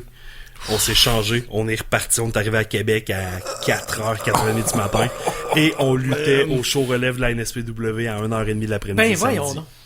Mais ouais. Ah non, mais tu sais... C'est pas des matchs d'impro, là. Non, exact. C'est là, de la lutte. C'est pas, ça. Si tu trouves que le voyage est fatigant, c'est parce que quand tu finis par arrêter le char, tu t'en vas pas te reposer. Là. Non. Bon, je pense qu'on a dormi à peu près 3 heures, puis on est reparti après. Alors, c'est en entrevue, tu sais, j'avais pogné une entrevue avec Kevin Owens, qui est le Québécois qui est au top, dans les tops de la WWE depuis quelques années déjà. Et lui, il parlait dans le temps qu'il était avec El Generico, donc Sami Zayn maintenant. Le territoire qu'il fallait qu'il couvre pour avoir des contrats puis se faire connaître, la quête, là. Puis c'était comme, oui, c'était le Québec, c'était les Maritimes, mais à un moment donné, c'était tout le nord-est des States. Il allait jusqu'au Minnesota. C'était ridicule, man. Jusqu'à ce qu'il fasse un contrat semi-pro avec la Ring of Honor, tout ça. Puis éventuellement, ils se sont fait voir par les bonnes personnes. Puis toi, t'es-tu plus un gars qui aime triper sur le ring ou le micro de fascine? C'est quoi l'aspect que t'aimes exploiter le plus? Initialement, je te dirais que j'étais plus un gars de micro. J'aimais ça, prendre le micro, parler à la foule, les envoyer paître, je vais essayer de rester poli. Tu sais, faut dire, je garde ton idée, là, mais faut dire que t'as le bagou facile. Moi, je t'ai tout le temps connu, là, t'as le bagou facile, donc ça me surprend pas que c'est le micro qui t'intéresse en premier. Il y a ça, puis il y a aussi le fait que, moi j'ai toujours dit, ça a toujours été une de mes forces, selon moi, que j'ai toujours été capable de connecter avec la foule, même pas de micro pendant que je lutte. Je me suis toujours dit, la foule fait 90% du show, les lutteurs en font 10. Si la foule est pas là, on n'a pas de réaction. On l'a vu en 2020. Exactement. On a lutté, on a fait des enregistrements pour ma TV, qu'on luttait devant personne. C'était malade. Puis toutes les autres fédérations qui l'ont fait, ils ont jamais été capables de se débarrasser de ce malaise-là qui était sur eux autres. T'sais. Même s'ils essayaient de mettre des gros productions puis des faux bruits de foule, ça marchait pas. C'était weird. C'était weird, mais nous autres, on était capables d'aller tirer notre épingle du jeu avec le fait de... Quand on a commencé la première saison qu'on a faite dans la pandémie, on luttait pour la caméra. On avait 2 caméras, on avait la caméra fixe, puis on avait une caméra mobile. Fait qu'on luttait pour eux autres. Puis l'avantage qu'on avait, c'est qu'on avait du stock quand même assez poussé. Donc on avait un micro sur la caméra, un bon micro de captation. Fait que le monde qui écoutait l'émission nous entendait leur parler, entre guillemets. Ça te donne une proximité de fun, mais j'avoue que pour coller certaines choses, ça doit être compliqué. Oui, c'est beaucoup plus compliqué parce que veut pas, on va briser un peu la magie. Il y a de la communication qui se fait sur le ring. Faut faire des gestes, j'imagine. En fait, on se parle un peu dans le ring. Okay. On utilise beaucoup l'arbitre aussi, mais c'est sûr que dans un enregistrement télé où est-ce qu'il n'y a pas de foule, c'est beaucoup plus difficile. Tandis que normalement, ce qu'on fait, c'est qu'on utilise le bruit de la foule pour se couvrir un peu. Exact, parce que la communication qui est nécessaire pour que ça soit safe. Parce que si tu sais pas ce que tu fais puis t'improvises, c'est là que il y a les risques de blessures augmentent terriblement. Parce que c'est dans le fond, c'est de passer le plus proche possible d'avoir l'air à faire mal sans que ça blesse pour vrai. C'est ça l'art. Exactement. Moi, j'ai toujours dit, je mets mon corps dans tes mains, mets ton corps dans mes mains, puis on va s'arranger pour pas se blesser. S'il y en a un qui décide de vouloir improviser sans en parler à l'autre, ben qui décide de vouloir faire quoi que ce soit, sans que l'autre soit à l'aise, ben l'autre va avoir peur, puis c'est là qu'il va se blesser. Éventuellement, avec les années, tu finis par développer de la chimie avec certains lutteurs. Je pense, exemple, à Michel Plante, qui est probablement un des lutteurs les plus populaires au Québec, si c'est pas le plus populaire présentement. Que ce gars-là, si je l'ai pas affronté 100 fois, je l'ai pas affronté. Fait qu'à cette heure, on se voit, on sait, on planifie un peu le match, mais tu peux y aller un peu d'instinct, parce que tu sais un peu c'est que l'autre va aller, puis comment il va répondre Exactement. à ça, tout ça. Fait que c'est un peu comme une danse, dans le fond. Là. C'est ça. Tu sais, si je sais que, exemple, qui monte sa deuxième corde, on a le contact visuel, je sais exactement ce qu'il va faire. Parce qu'encore une fois, on se connaît depuis des années, on a lutté très souvent un contre l'autre. Fait qu'on sait vers quoi que l'autre s'en va. Mais exemple, quelqu'un que c'est la première, deuxième, troisième fois que je lutte contre, c'est sûr que je vais avoir pas de la réticence, mais je vais peut-être plus planifier mes affaires, puis je vais avoir la réticence à improviser un peu avec cette personne-là. Effectivement, puis surtout c'est quelqu'un qui a pas d'expérience, parce que tu sais pas de quelle façon qu'il va essayer de se faire une place, parce qu'il y en a qui vont essayer d'être très techniques, puis très on point, mais t'en as qui vont essayer de faire une démonstration de force, puis c'est eux qui sont plus dangereux pour les autres. Là. Pas nécessairement dangereux. Ben tu sais, ils vont être stiff, là, qui vont travailler stiff, là, oui. qui vont vouloir dire, vont montrer à la foule que je suis fort, moi le pousser, puis je l'avertirai pas d'avance, le gars c'est dangereux qu'il se cogne quelque part ou qu'il tombe mal. Ou je vais lui donner des vrais coups là, dans la gorge ou dans la face. Une meilleure manière de pas se faire aimer des autres lutteurs. Dis ça de même, là. Il y a bien du monde qui sont fans de Goldberg. Moi, j'étais un fan de Bret Hart. Fait que vous savez de quel bord que je suis. Bret Hart qui était le plus grand lutteur canadien de l'histoire, là, selon moi. Là. Un des meilleurs techniciens tout court, là. Et Goldberg qui commençait, qui avait été sous-entraîné, qui avait été pitché rapidement là parce qu'il était populaire parce que c'était un joueur de football, Jack, qui luttait trop stiff et qui l'a blessé. Ton idole solide. de lutte de jeunesse, oui, celui qui le Panthéon numéro 1, celui auquel tu voues t'as un hôtel avec celui des qui avait un chandelles. t-shirt à 8 ans. Je vais splitter ça en deux. Je vais splitter côté entertaining, côté micro, et côté lutte. Côté entertaining, côté micro, Macho Man. Macho Man Randy Savage. Le gars est une machine de charisme. À chaque fois qu'il passait le rideau, à chaque fois qu'il était sa caméra, il explosait dans la caméra. C'était magique. Côté lutte, j'ai pas le choix d'y aller avec Owen Hart. Le gars était athlétique, le gars était technique, le gars savait être violent entre guillemets quand c'était le temps. Psychologie de ring de fou. C'est débile. Pour l'âge qu'il avait, c'est ça, on l'a même pas vu dans son prime. c'est ce qui est triste là-dedans. Qu'est-ce qui s'est passé pour Owen Hart est décédé sur le ring pendant qu'il faisait une gimmick weird qui avait pas raison d'être, qui faisait une gimmick de lutteur masqué du Blue Blazer puis qui arrivait genre sur un câble attaché en haut de l'arena. C'est qui droppait dans le ring. Puis il y avait un problème avec le câble, puis il a tombé pendant le pay-per-view sur le coin du ring, sur le turnbuckle qu'il appelle, là, le poteau de coin, puis il est décédé sur le coup. Il y avait quoi, début trentaine? 31, 32. Ouais, c'est exactement. Là, puis, les lutteurs, on sentait c'est entre 35 40, le prime, où ils ont le meilleur mix de connaissances, d'expérience puis d'énergie sur le ring. Là. Donc, on a manqué son prime carrément. Puis, c'est probablement le plus talentueux des Hart, même Brett l'a dit, là, que c'était probablement lui qui était le... Je suis 100% d'accord. Ma blonde est une fan finie de Bret Hart. Moi, je suis un fan fini d'Owen Hart. Et à chaque fois que ça tombe à la discussion, on le sait qu'on va se pogner. Et non, mais le pire, c'est que leur match qu'ils avaient eu ensemble, c'était ça, King of the Ring? WrestleMania. Oh, man! Tu vois, c'est quoi la lutte technique, là? C'est probablement le meilleur exemple ever, là. Ah, man. Deux frères qui se battent en plus. Non, c'est ça. Puis en plus, deux frères, un peu comme il parlait tout à l'heure, la chimie que tu vas développer avec quelqu'un, là, qui s'entraînent ensemble, la façon qu'il va se saisir dans le ring sans même se regarder, puis jouer avec la foule, sachant que dans le dos, le gars va faire telle ou telle chose, puis tu peux c'est comme un chef d'orchestre. Ouais. Mais tu t'adaptes à la vibe du monde pour augmenter la cadence ou la dropper ou mettre l'emphase sur quelque chose. Quand tu as cette chimie-là qui n'a pas besoin d'être forcée, c'est extraordinaire. Puis là, deux frères, t'imagines, c'est... Ben oui. Capoté. Là, vous demandez peut-être pourquoi je connais Jack. Moi, je sors jamais de chez nous. Je connais un lutteur, what the fuck. Je vais vous expliquer. C'est que South Shore Wrecking Crew, moi, j'ai pas connu South Shore Wrecking Crew. J'ai connu South Shore Wrecking Stream. C'est le channel Twitch à Jack et beaucoup de bougonneries sur sa chaîne. Fait du karaoké aussi. C'est vraiment cool. Comment t'es arrivé dans l'univers Twitch en fait? En fait, la pandémie a starté. Puis moi pis Tom, on cherchait une manière d'être encore présent sur Internet. Ça faisait à peu près 2 ans qu'on était en équipe, qu'on se promenait un peu partout au Québec. Puis là, on s'est dit, on veut quand même garder une présence sur Internet. Fait que ce qu'on a fait, c'est qu'à un moment donné, on s'est dit, on va mettre sur notre page Facebook qu'on va jouer à Call of Duty Warzone venait de sortir. On va jouer à Warzone avec d'autres lutteurs. Fait qu'on a commencé à aller chercher un petit peu de lutteurs, du Saguenay, Québec, etc. Et puis là, alors, dans le stream, j'imagine que vous restiez dans votre... Non. Ok, c'était vraiment juste vous autres. nous autres. Ok. Fait que là, on partait ça, puis dans le temps, j'avais 0 setup de stream. Là, on streamait sur ma PS4. Ah ouais. Fait que là, on commence ça. Là, m'amener, je me pogne mon laptop, puis on commence à faire des streams caritatifs un peu. On donne des sous on a donné, je pense, c'est 1000$ à Leucan. On ramassait des sous comme ça. On commençait à faire des karaokés en ligne aussi, par Discord. Et éventuellement, ben Tom m'a dit, écoute, moi j'ai pas le setup. Moi je suis en train de me setuper vraiment comme du monde chez nous. Tom m'a dit, écoute, moi j'ai pas le setup. Je vais te laisser y aller. Je vais venir faire un tour une fois de temps en temps. Tu sais, on fera des trucs. Si jamais t'as besoin, tu me le diras. Puis encore là, je vais remercier Tom. Je vais remercier Claude Malone aussi, parce que Claude, c'est lui qui a tout fait les designs de la chaîne. C'est lui qui a fait tout. Tom, c'est lui qui a amené l'idée. Puis moi, j'ai pris la balle, j'ai couru avec. Puis m'emmener la chaîne a évolué. Je commençais au début je gamais à Megaman à 11h le soir chez nous dans un 4,5 avec des murs en carton jusqu'à ce que ma blonde m'a amené coque dans la porte, elle fait ta femme tue ta gueule.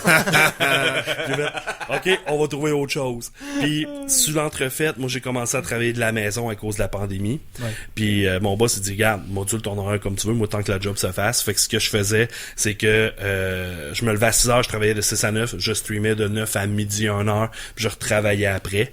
Puis là j'ai fait des contacts, j'ai retrouvé une vieille connaissance de là 15 ans par Twitch. Puis la chaîne a monté, m'a amené ça a évolué en bougonnage comme t'as dit. Je me suis fait surnommer le bougon de Twitch parce que je pète des coches arrière sur Twitch. On parle d'affaires, m'a amené exemple, j'ai déjà pété dans le temps il y avait les streamers, en fait il y a encore les streamers dans des hot tubs. Puis là je pétais ma coche, j'étais comme mais voyons que vous payez pour ça, puis j'ai juste comme éclaté là-dessus. C'est là que le bougon de Twitch a starté. Le pire, c'est que ton personnage pourrait être genre, tu joues la carte du bad guy à côté, puis t'appelles ça la montée de lait, mais tu sais, LOID, là. C'est laid, puis moi dire pourquoi que c'est laid. Mais le pire, c'est que quand je suis sur Twitch, tu sais, je suis vraiment moi, puis tu sais, ça c'est quelque chose que la pandémie m'a appris à propos de moi, c'est que je pète pas des coches, mais tu sais, je suis un gars qui est capable d'exprimer son désaccord. Puis là, j'ai réalisé que finalement, mon personnage de lutte est pas tant loin de la réalité. C'est plus une loupe qu'une invention, mettons. Exactement. Tu sais, si tu regardes les promos sur la page Facebook du South Shore Wrecking Crew, t'as souvent, moi pis Tom, exemple, Tom est le gars calme, le gars qui vient, hey man, on a gagné, etc. T'as juste moi qui fait, ah ouais, je suis content, mais je fais juste éclater. Pour aucune raison. Sauf que, dans le promo d'après, c'est complètement le contraire. C'est moi qui est calme, c'est moi qui est le gars posé, puis là t'as Tom qui éclate. Fait que c'est ce que j'adore de l'équipe que j'ai présentement avec Tom, c'est que on a deux personnalités qui switchent aussi vite l'un l'autre. Puis le monde font OK, c'est lequel des deux qui va péter sa coche à soir. C'est lequel des deux qui explose. Ce qui est drôle, là, c'est que tu parles de ce soir. Okay? Parce que ce soir, vous luttez. Là. Exactement, on lutte au Centre Horizon. Yes, au Centre Horizon, ici à Québec. Donc, vous connaissez l'endroit, là, c'est le coin de la Canardière, là, dans le fond, Capucin. C'est proche de ça. C'est sur la 4e rue, en fait, oui. 801 4e rue. Ouais, en tout cas, oui, dans ce bout-là. Mon point, c'est que si vous avez apprécié la présence de Jack, vous aimez la personnalité du gars, vous voulez le voir live. Oui, vous pointez là, vous achetez un billet. C'est le point de me donner de la job, toi, là. Ouais, ben, c'est que on fait tirer une entrée. Une paire de billets. Une paire de billets. Une paire, OK. Ah oui, une paire. Et la façon que on procède, c'est que ceux qui vont gagner vont donner leur nom à l'entrée. Vous n'avez pas besoin d'avoir les billets physiquement. Non, c'est ça. Et vos noms vont être enregistrés, puis vous allez avoir une entrée gratuite. Vous êtes des VIP, vous êtes à la guest list. Yes. Donc, ce qu'on va faire, c'est que pendant la pause de 3 minutes, une fois qu'on va terminer l'entrevue, vous allez appeler à Ségorel, le numéro de téléphone, Mike. 88 640 1586. Le 88 640 1590. Vous allez répondre à la question... 86, excuse-moi. 1586. Vous allez répondre à la question suivante, parce que je veux que vous ayez suivi l'entrevue. Donc, quel est le lutteur préféré au micro de Jack Robitaille? celui qui le fascinait au micro. La réponse, D, boulevard Saint-Joseph. Yes. Et vous allez pouvoir rentrer gratuitement ce soir, aller voir Jack lutter. Donc, c'est quoi la carte ressemble à quoi pour ceux qui... La carte de ce soir, en fait, c'est comme je disais, au Centre Horizon, 4e étage, à la salle Madeleine Fradette Letellier, qui est notre salle à nous maintenant. Comme carte, on a Pee-wee contre Dave la Justice. Pee-wee est encore. Oui. Okay. Nice. On a combat de championnat entre Matt Falco et Kevin Blanchard. Hey, là, tu me parles des noms que je reconnais, là. Falco avec la tune de Rhapsody qu'il y avait en intro à l'époque. Ouais, à ce temps, c'est plus ça, par exemple. Il y a une tune faite custom pour lui. Nice. On parle d'un Open Challenge de Lou O'Farrell, la championne junior heavyweight. On a le match de championnat par équipe qui va être le tabarnak de team, Mathieu Saint-Jacques et Thomas Dubois, contre Untouchables, Marco Estrada et Matt Angel, contre les Wonder Boys, Ian Pike et Dylan Donovan, contre le South Shore Wrecking Crew. Sauf que nous autres, ce qu'on fait, c'est qu'on vous garde la surprise, c'est qui les deux membres du trio qui va lutter. On garde la surprise. Un genre de Fatal 4-Way d'équipe. Là. Exactement. Il y a un avant-show à partir de 19h. Stephen Sullivan contre Matt Sparkle, qui est une recrue qui a gradué de l'école de lutte cette année. Si jamais, je m'excuse, je vais faire un petit peu de pub. Oui. Si jamais vous ne pouvez pas être là ce soir, on a aussi le gala Generation Next le 17 décembre. Encore une fois au Centre Horizon. Normalement, ça se fait à l'Académie de la NSPW sur Saint-Vallier-Ouest. Sauf que là, ça fait 2 fois qu'on sold out.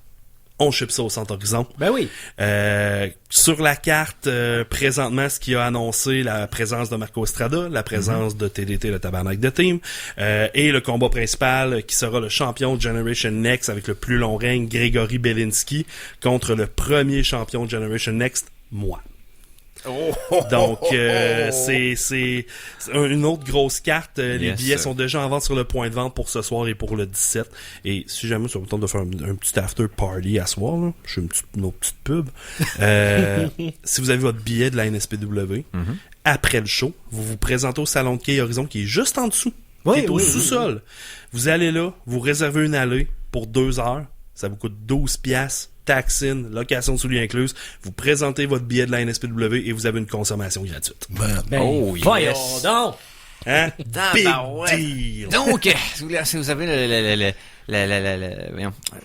la fièvre de revoir de la lutte live, voir des lutteurs de la région, et avec les noms que j'ai entendus, il y a du monde qui ont de l'expérience en tabarouette là-dedans, ça va être solide à voir, puis j'imagine juste ceux que je connais pas, tu sais. Mais reste que, si on veut suivre ces médias sociaux, là, on va où? Si tu veux suivre la NSPW, lutte NSPW sur Facebook, NSPW Generation Next sur Facebook. Si tu veux me suivre moi, Jeff Saunders Pro Wrestling, encore une fois sur Facebook, ou sinon South Shore Wrecking Crew, encore une fois sur Facebook. C'est là qu'on poste le plus de nos choses. Lutte NSPW, vous avez toutes les cartes, vous avez toutes les dates, etc., les liens, whatever. Sur ma page de lutteur, sur la page de l'équipe, on partage les promos, on partage les prochains galas qui s'en viennent, on partage les liens pour acheter des billets aussi. Yes. Et sur Twitch, c'est quoi le nom de la chaîne? C'est le South Shore Wrecking Stream. OK. South Shore Wrecking Stream. Yes. Pour ceux qui veulent suivre ça sur twitch.tv. Merci tellement d'être venus ça autres, fait plaisir. Merci à vous de m'avoir accueilli. C'est super apprécié. Première expérience derrière un vrai micro de radio. C'est génial. Pas fait mal? Un peu, mais c'est parce que t'as ton comparse à côté qui me donne des coups sur le tibia depuis tantôt. Ah non, c'est ça. Ouais, c'est son... Moi, il fait ça parce qu'il t'aime. C'est ça. Vous allez passer un message. Hey, restez avec nous autres. Donc, répondez à la question quiz pendant la pause. Donc, quel est le lutteur préféré au micro de Jack Robitaille, ici présent? 418-640-1586. Pour 2 billets pour aller gratuitement ce soir à l'événement à la salle Horizon. Merci d'avoir été là. On s'en va pour 3 petites minutes. On vous revient tout de suite après pour la chronique Conan. Et nous sommes de retour pour la 4e et dernière partie de cet épisode des Geeks contre-attaque ce samedi, le 3 décembre 2022. Au nom de la loi, nous vous informons et vous divertissons. Directive numéro 4. Dead or Alive. Ouais, You're Coming With Me. Donc, épisode 524 des Geeks contre-attaque. On remercie d'ailleurs de sa présence, encore une fois, Jack Robitaille, qui sera présent, bien entendu, à l'événement de lutte ce soir au Centre Horizon. Il y a encore, vous avez encore l'opportunité d'ici jusqu'à la fin de l'émission de nous appeler pendant les pauses musicales ou publicitaires pour répondre à la petite question suivante. Quel est le lutteur préféré au micro de Jack Robitaille? Et Ou bien, une autre question, veux-tu des billets pour la vie?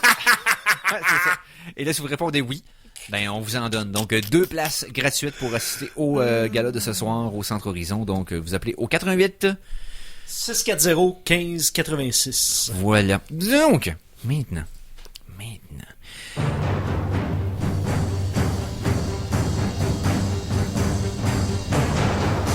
Après Conan le barbare, Conan le destructeur et Conan le bibliothécaire, voici Conan l'Arsenault.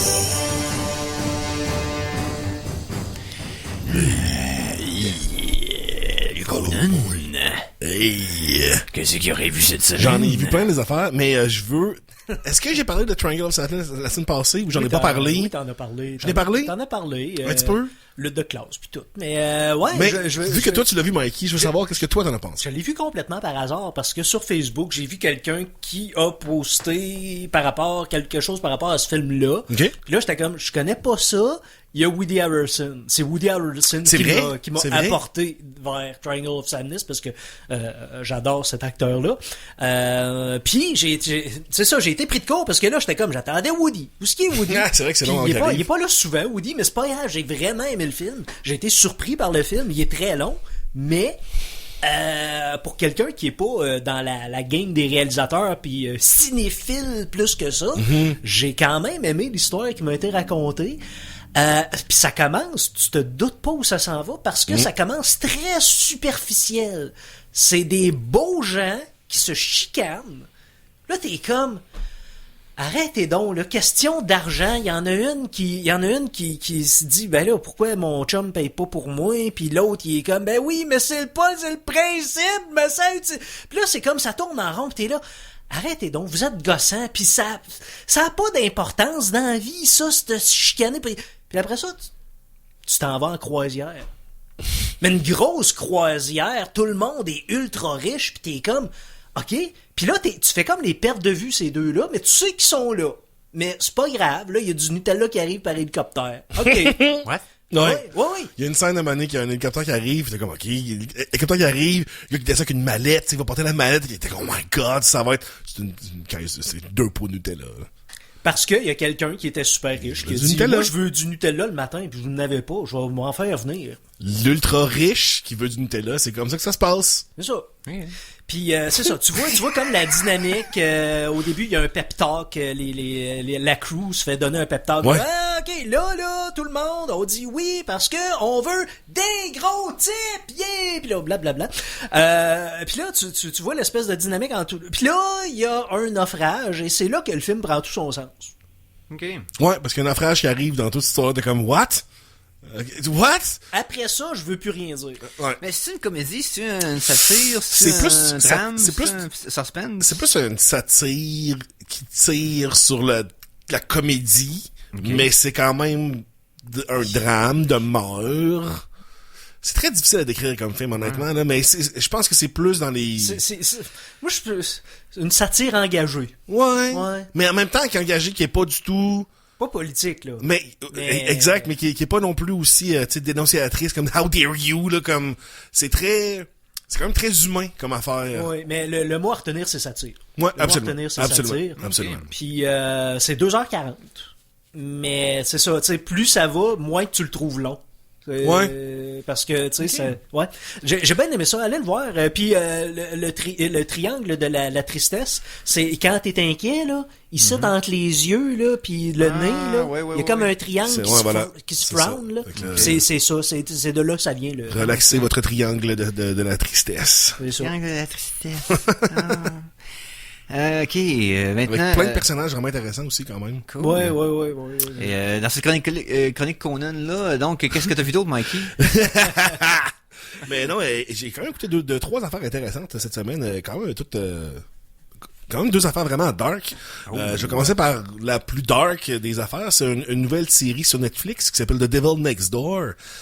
Donc, mini-série comme 6 épisodes, je pense, sur un procès qui a eu lieu au début mid-année 2000 et qui a eu une deuxième partie en 2010 sur quelqu'un en Ohio, un travailleur d'usine qui aurait été un garde SS, qui serait potentiellement pas juste un garde SS au camp de la mort, un des gardes qui avait le surnom qui s'appelle Ivan le Terrible, qui était comme ce gars-là qui est d'en face le monde avant de les mettre dans la chambre à gaz. Là. OK, le gars, c'était un... Parmi les nazis, c'était un monstre. C'est ça.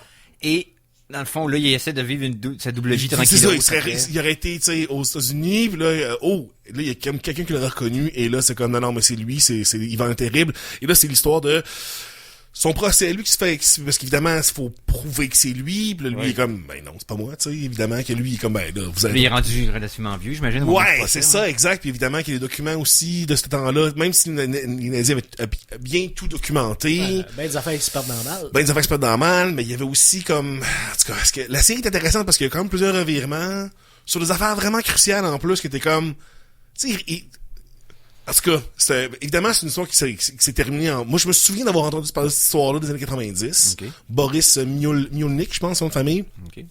Je me souviens qu'à Radio-Canada, il en parlait parce que c'était comme un gros procès, là, tu sais, comme un ancien gars de SS avait... Puis là, c'est des procès qui avaient duré quand même longtemps. Et on suit ces procès-là. Toute l'histoire de poursuivre l'identité de cette personne-là, c'est intéressant, mais c'est vraiment, tu sais, quand ils montent des séquences... Des camps, t'es comme... ok, on voit des flashbacks de... Ok, ouais. T'sais, on voit des séquences, là, d'images de camps qui ont été filmées, là, donc c'est sûr que c'est vrai. C'est sûr que, tu sais, c'est pas le fun, là, comme série, là. C'est pas du tout agréable comme série, mais c'est bien fait quand même. Okay. Et aussi, c'est vraiment le coup de, comme, essayer de prouver quelqu'un avec autant peu d'informations, même si t'en as beaucoup. On pense que c'est facile de prouver que quelqu'un, mais aux yeux de la loi, pas tant que ça, nécessairement. Pas tant. Pas, il y avait un monde sur Internet qui pensait avoir trouvé celui qui avait mis à la bombe pendant le marathon de Boston. Oh my God, hein? Non. Tu penses que t'as une photo, c'est lui, c'est clair. Non, c'est pas, non. Il n'est pas enquêteur qui veut. Tu sais quoi? Je vais toujours me souvenir du détail de comment ils l'ont trouvé. Le bomber, ouais. C'est la seule personne qui a pas tourné la tête lors de l'explosion. Oh, ok. Hey, ça, là, c'est du behavioring, là, malade mental, là, tu sais. Pensez à ça, tu sais clairement comment que les gens réagissent, pis comment... Parce que lui, il attend que ça pète. Lui, il savait, là. Tout le monde tourne dans la tête, lui. Il fait pas le saut, lui, il attend que ça arrive. Il dit, ok, c'est good, ça a marché. Mais là, il y a aussi la chance que peut-être que c'est un sourd, là. Mais dans le sens, ça a été ça l'indice qu'ils ont dit au public, de comme comment qu'ils l'ont trouvé à travers une foule de gens, tu sais. C'est quand même... vraiment Puis quel spot se cacher à l'intérieur d'une foule de centaines de milliers de personnes, de se faire pogner, c'est... Ah non, ils l'ont pogné, là. Oui, c'est quand même ils l'ont pogné. C'est ça qui est capoté, mais c'est parce que l'idée, c'est que t'as eu une genre de croisade en règle sur Internet de monde qui non, il y avait full de monde qui était comme, nous, on va trouver c'est qui, là, pis là, 4chan qui s'y pensait des détectives. Non, c'est ça, puis Reddit et compagnie, là. Il y en a qui ont ruiné l'existence de certaines personnes pendant une couple d'années à cause de leurs fausses accusations, tout ça, ça avait effectivement. Des genres de lynching par Public Internet. mob, là, non, c'est... Exact. Fait que, ouais. On fait une petite pause ou... Ben, ouais, on va y aller à la musique, puis après ça, on va pouvoir closer, tu vas pouvoir y aller avec les gros haters, là, s'il y en a d'autres, là, donc, ben oui, je vais aller. La chanson de la semaine 3! Chanson de la semaine numéro 3, Mikey. Qu'est-ce que j'ai fait? Cette semaine, tu m'as envoyé une tonne potentiellement douteuse. Ouais? J'ai écouté.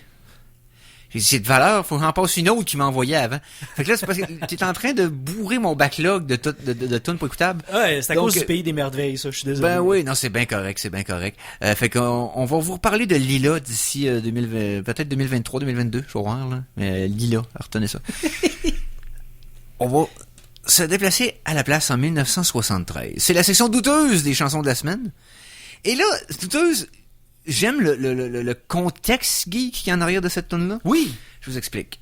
L'artiste s'appelle Adriano Celentano. C'est un album qui s'appelait Nostalrock en 1973. C'est un artiste italien. Et la pièce s'appelle, et là je vais essayer de le dire, c'est un seul mot. OK? Prisencolines siusol. OK. OK? C'est pas un Donc, médicament, ça? Non, c'est pas un médicament. C'est pas un médicament, c'est vraiment le mot, il est écrit en haut ici. Ah oui, non, oui! Je sais c'est Oui, quoi cette c'est tune-là, quoi? man! Ok. C'est malade! Oui, c'est malade. C'est l'artiste qui a fait, dans le fond, OK, imaginez, c'est les Italiens, 1970, ils connaissent pas un traître mot d'anglais. Mais ils décident au son d'écrire une tune qui sonnerait comme si c'était en anglais, Exact. mais les mots existent pas. Donc, sonoriquement... Du babillage qui sonne comme un anglais. Exactement. C'est du gibberish. Mais ce qui est capoté, c'est que là, l'anglais fait partie de nos vies de façon intégrale, right? Mais à l'époque, ça l'était pas pour certains pays. Mais là. non. Tu sais, puis même au Québec, la plupart des gens étaient unilingues, puis les c'est tunes étaient traduites pour nous autres des années 70. Tu sais, c'était rendu là. Cette personne-là, il y avait dans l'idée Oui. que Personne n'importe fait la quoi différence. que je fais, n'importe quoi qui sonne anglais, ça va se vendre. Exactement. Ça fait qu'ils ont inventé une langue fictive qui sonne comme de l'anglais pour quelqu'un qui connaît pas l'anglais. Et ne serait-ce que pour ça, fallait que je la fasse jouer. C'est une vidéo qui roule depuis une couple d'années sur Internet. Mais j'ai été chercher de l'album original. Donc, Nostal Rock 1973. On écoute Present Colina Sinaï Siusol de Adriano Celentano. Du faux anglais, mais de la vraie musique. On écoute ça au Geek Contre-Attaque. On vient d'entendre Present Colina Sinaï Present Colina Sinaï Siusol. Sous-col, je pense qu'il dit. Sous-col? Sous-sol, en tout cas. Siusol. Vraiment nice. Vraiment nice, de Adriano Celentano. Donc, l'album Nostal Rock en 1973. Vous avez peut-être reconnu la sonorité d'un texte en anglais, mais c'est rien. C'est juste des mots inventés. Ça m'a fasciné, et ça l'a joué au Geek Contre-Attaque. Maintenant, on continue, et avec la suite et fin de la chronique Conan, qu'est-ce que t'as vu d'autre cette semaine? Hier, j'ai écouté une des sorties Netflix qui est sortie. C'est le film oui. Troll. Ah, je l'ai pas vu encore! Ouais, c'est bien. Honnêtement, les créatures sont le fun. J'avais aimé Trollhunter à l'époque. Ouais, mais Qui tu était vois, ça m'a fun. rappelé Trollhunter. Faudrait que je le réécoute parce que je me souviens pas de Trollhunter. C'est deux films norvégiens, Ouais. right? Mais Fait là, que on c'est est- beaucoup sur le folklore. de Ouais, la mais là, place. on est vraiment... Là, je dirais que Plus c'est un quand kaiju. même... Ouais, mais tu sais, c'est pas... Il me semble que Trollhunter, c'était très réaliste quand même. C'est un peu faux documentaire. Dans le Ouais, fond. c'est ça. Là, il y a pas cet aspect-là. Là, on est vraiment plus dans ces Godzilla. OK. Comme il y a des affaires, il y a une créature, puis là, tu sais, l'armée qui s'en mêle, puis le gouvernement, puis tu sais. Fait que c'est un kaiju movie, mais norvégien. Exact. Scandinave. Exact. La créature est vraiment bien faite, son design est vraiment nice. Mais tu sais, Godzivalal. il y a vraiment des moments, j'étais comme, tu sais, il y a des moments que les personnages prennent des pauses pour se parler d'affaires, t'es comme, voyons, arrêtez de vous parler, là, il y a une urgence, là, comme, Ouais, non, ouais. quoi qu'il arrive, là, oh, tu sais ma fille, j'étais toujours, tu sais, Ouais. au point de vue, mettons, des dialogues puis du script, c'est correct, mais c'est pas assez, c'est comme pas bon. OK. Je sais pas si tu vois ce que je veux dire. Ben, C'est pas difficile. pourri, là, mais c'est pas bon. T'as vu ça ailleurs. les films de monstres, les kaiju movies, c'est toujours le gros dilemme, c'est jusqu'où les personnages humains et leurs dialogues vont porter l'histoire du film ou pas. Parce que c'est comme, OK, faut qu'on justifie qu'il y ait du monde pis que ce soit pas juste une cutscene de 2 heures de temps d'une grosse bébête qui lâche des tanks, là. Non, effectivement. Fait que, tu sais, il essaye de connecter avec l'histoire, tu sais, des personnages, mais j'ai trouvé que c'était un peu ça là, qui marchait le moins. J'étais comme, C'est souvent le cas. Puis des fois, c'est comme too much. Le Shin Godzilla qui était malade, mais qui est très, très bureaucratique. Puis c'est un peu ça, le core du film. C'est que ça montre Ouais. que arrive une catastrophe naturelle à la Godzilla, et c'est la bureaucratie qui fait en sorte, qui fait en sorte qu'ils vont comme souffrir. C'est pas tant le monstre qui est la menace, mais c'est le fait qu'ils sont pas capables de réagir à rien à cause que tout est enterré par la bureaucratie. Là, il y a un petit peu de ça Mais, aussi, là. Tu sais, ok. comme, moi, il y a bien... Moi, c'est une affaire qui m'énerve dans les films, surtout dans les films à saveur, mettons, de créatures, d'affaires de même. C'est quand, mettons, il y a une attaque d'extraterrestres ou de créatures, whatever. Puis là, t'as des gens qui discutent de ça. Il y a encore du monde à l'intérieur de ce cercle-là qui ne croit pas des affaires. Ah, qui sont incrédules. C'est comme, ouais, non, mais là, elle sera pas, les contes folkloriques, là, sur cette créature-là qu'on a depuis des... Ça n'a pas rapport à voyant. C'est comme, oh, shut the fuck! On a des footage, on a des milliers de morts. Non, mais, juste- et là, tu veux-tu bien arrêter de penser... En tout cas, ça m'énerve beaucoup dans les films quand il y a des deniers d'une réalité qui est non seulement inévitable, mais il serait bien plus en train de dealer sur le fait que, hey, we had it wrong all along, là, tu sais. C'est ça. On pourrait appeler ça un trope, genre du scepticisme tardif. Oh oui, C'est-à-dire mais que la personne est incrédule trop longtemps après que ben des choses ont été révélées. C'est dans comme, Independence Day, c'est Randy Quaid qui dit je me suis fait enlever par eux autres, puis tout le monde rit de lui dans sa face quand ils sont là, les aliens. Ouais. Ils sont littéralement derrière eux autres, vont les attaquer, pis ils sont comme maudit fucky qui s'est fait enlever par... comme si c'était vrai, comme... On te crée pas, mais ils viennent de péter la Maison Blanche. What the ce genre d'affaires là, ça me rend Ouais. absolument fou, Moi, tu sais. ce qui m'intéresse de savoir, c'est pourquoi le troll s'est manifesté ou réveillé. C'est à cause que on est trop la nature, on y fait pas attention, tout. Ou... Ouais, ben il y a une petite affaire écologique derrière tout ça, là, évidemment. Même qu'à un moment donné, quelqu'un dit vite appelons Greta, j'ai fait comme pauvre petite fille, pareil, qui se fait tracher dans un film. Mais je trouve ça drôle, mais en même temps, une partie de moi, j'étais comme alright. Elle s'est fait rire d'elle tellement beaucoup, man, pauvre petite Non, fille. puis en même temps, j'imagine qu'elle a un peu plus partie prenante de la culture, la culture populaire Là-bas. scandinave. Non, oui, elle doit être encore Tu sais, une je veux dire, ouais, parce que c'est ça. exactement. Mais en tout cas, je trouve ça drôle. Mais effectivement, tu sais, overall, le film est correct, mais c'est ça, comme je dis, c'est pas bon. C'est pas comme oh wow, j'en veux d'autres de ce genre-là. C'est comme la créature est vraiment cool, pis c'est un peu juste ça que je voulais. Mais c'est ça, c'est un peu américanisé là, tu sais. Puis ça le fait. Ça le fait, mais le design est vraiment cool. Si c'est juste la créature. Ah, ok, bon, moi, je suis un sucker pour ce genre de film-là. Et s'il est juste décent, ça fait parfaitement un job pour moi. C'est ça, exactement. Là, je peux pas en demander plus, là. C'est bien correct. Parce que j'ai vu un sinon, film bizarre, ouais. je vais vous en parler dans quelques semaines, là, pas là, là. Mais ouais. L'étrangleur graisseux. Ah oui, c'est vrai, on en a parlé tantôt. Ben oui. On Je en vais parlera l'écouter, hors mais je vais l'écouter. Comme ça, on en d'onde. parlera s'en parlera ensemble. Oui, parfait. Écoute-le, mais je te dis, c'est spécial. Ah, ça a l'air weird. Ça a l'air super weird. C'est plus weird que tu penses que ça l'est. Nice. Alors, Puis sinon, j'ai écouté un film qui a été vraiment une belle découverte. Oh! Au bout, pour moi, j'ai vraiment trippé ce film-là. Mais c'est vraiment, là, comme... C'est super dark aussi, là. Vraiment dark, là. J'étais comme... Même que le gros clash de ce film-là, c'est que, tu sais... Ça devrait être... Mettons, les personnages qui vivent, là, devraient être à l'urgence 10 sur 10 tout le temps. Comme ça devrait être une ambiance comme un peu comme le film Martyr, mais c'est pas ça pas en tout. j'ai pas vu Martyr encore. Mais dans le sens, Ouais, c'est l'affaire... C'est une fille qui rencontre Sebastian Stan. C'est quoi le titre? Fresh, c'est vrai que j'ai pas dit. Oh, Fresh. j'ai entendu parler. Donc Sebastian Stan rencontre une fille rencontre Sebastian Stan dans un métro, tu sais, puis il est comme ben fin, puis ils ont une date. Puis à un moment donné, bam, elle se réveille, enchaînée. Mais tu sais, dans une place comme belle, là, mettons, tu sais, c'est propre et esthétique, là. Non mais pas juste propre, c'est hot. Dans le sens qu'il y a des tapis à... Elle est à Beverly Hills. Quasiment, dans une méga mansion, puis là, il y a Sebastian Stan qui arrive et dit, ben écoute, là, tu sais, moi, je vais vendre ta viande. OK. Fait que je vais garder vivante le plus longtemps Elle possible, est parce que... bouchère? Non, lui... Je le sais. Parce que, tu sais, lui, il dit, la viande a le meilleur goût quand elle est coupée fraîche. Fait que moi, je vais garder le vivante le plus longtemps possible, mais, tu sais, je vais t'enlever des petits bouts pour vendre ça à du monde qui veulent ça. Quand je dis dark, là, OK. dark. Mais c'est quand ça l'ambiance devient du film est vraiment pas ça. OK. L'ambiance, ben, je veux dire, ça reste dark, mais dans le sens, c'est pas martyr, c'est pas un film OK. gore. Le film est pas oppressant. Non. Le film a quand même un ton... Il est plus peut-être probablement par la performance des deux acteurs, j'imagine. C'est vraiment sur les performances d'acteurs. Le sujet est sombre, mais le ton l'est pas. Mais, tu sais, c'est une réalisatrice qui a fait ce film-là. Mm-hmm. Je trouve qu'il y a vraiment je sens vraiment une vision féminine derrière ça, parce que le rapport que les deux personnages ont, puis Sebastian Stan, il est vraiment cool là-dedans.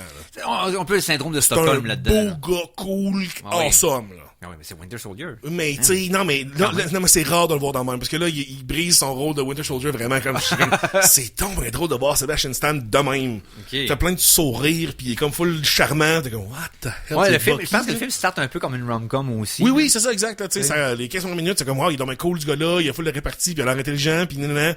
Puis comme, oups. Beaucoup de psychopathes qui sont gentils et Ouais. Ben, la plupart du temps, quand tu vas avoir tes affaires, faut que tu sais, c'est rare, les psychopathes ultra violents tout le temps, là, Ben d'habitude, tu sais. Ça, ou est complètement asocial, parce qu'il faut que c'est capable d'attirer du monde dans leur Ben, filet. c'est ça, exact. Ou qui court vite. C'est- Pour mettre ses points soit dans l'athlétisme ou dans le charisme. Donc, c'est ça, exact, un des deux. Exactement. Stamina ou charisme, un des deux. Fait que non, c'est ça. Honnêtement, ça a été une super belle surprise pour plein d'aspects. Mais c'est ça, moi, mon gros clash, ça a été le fait que le ton est tellement... c'est pas léger, dans le sens, la fille, elle vit des affaires vraiment dark pis tout ça, mais il y a une espèce de jeu de séduction qui s'installe entre les deux. T'as l'impression que le pis film essaie de désensibiliser de ça, Non. ou qu'il essaie de passer au-dessus de ça pour essayer de plugger une...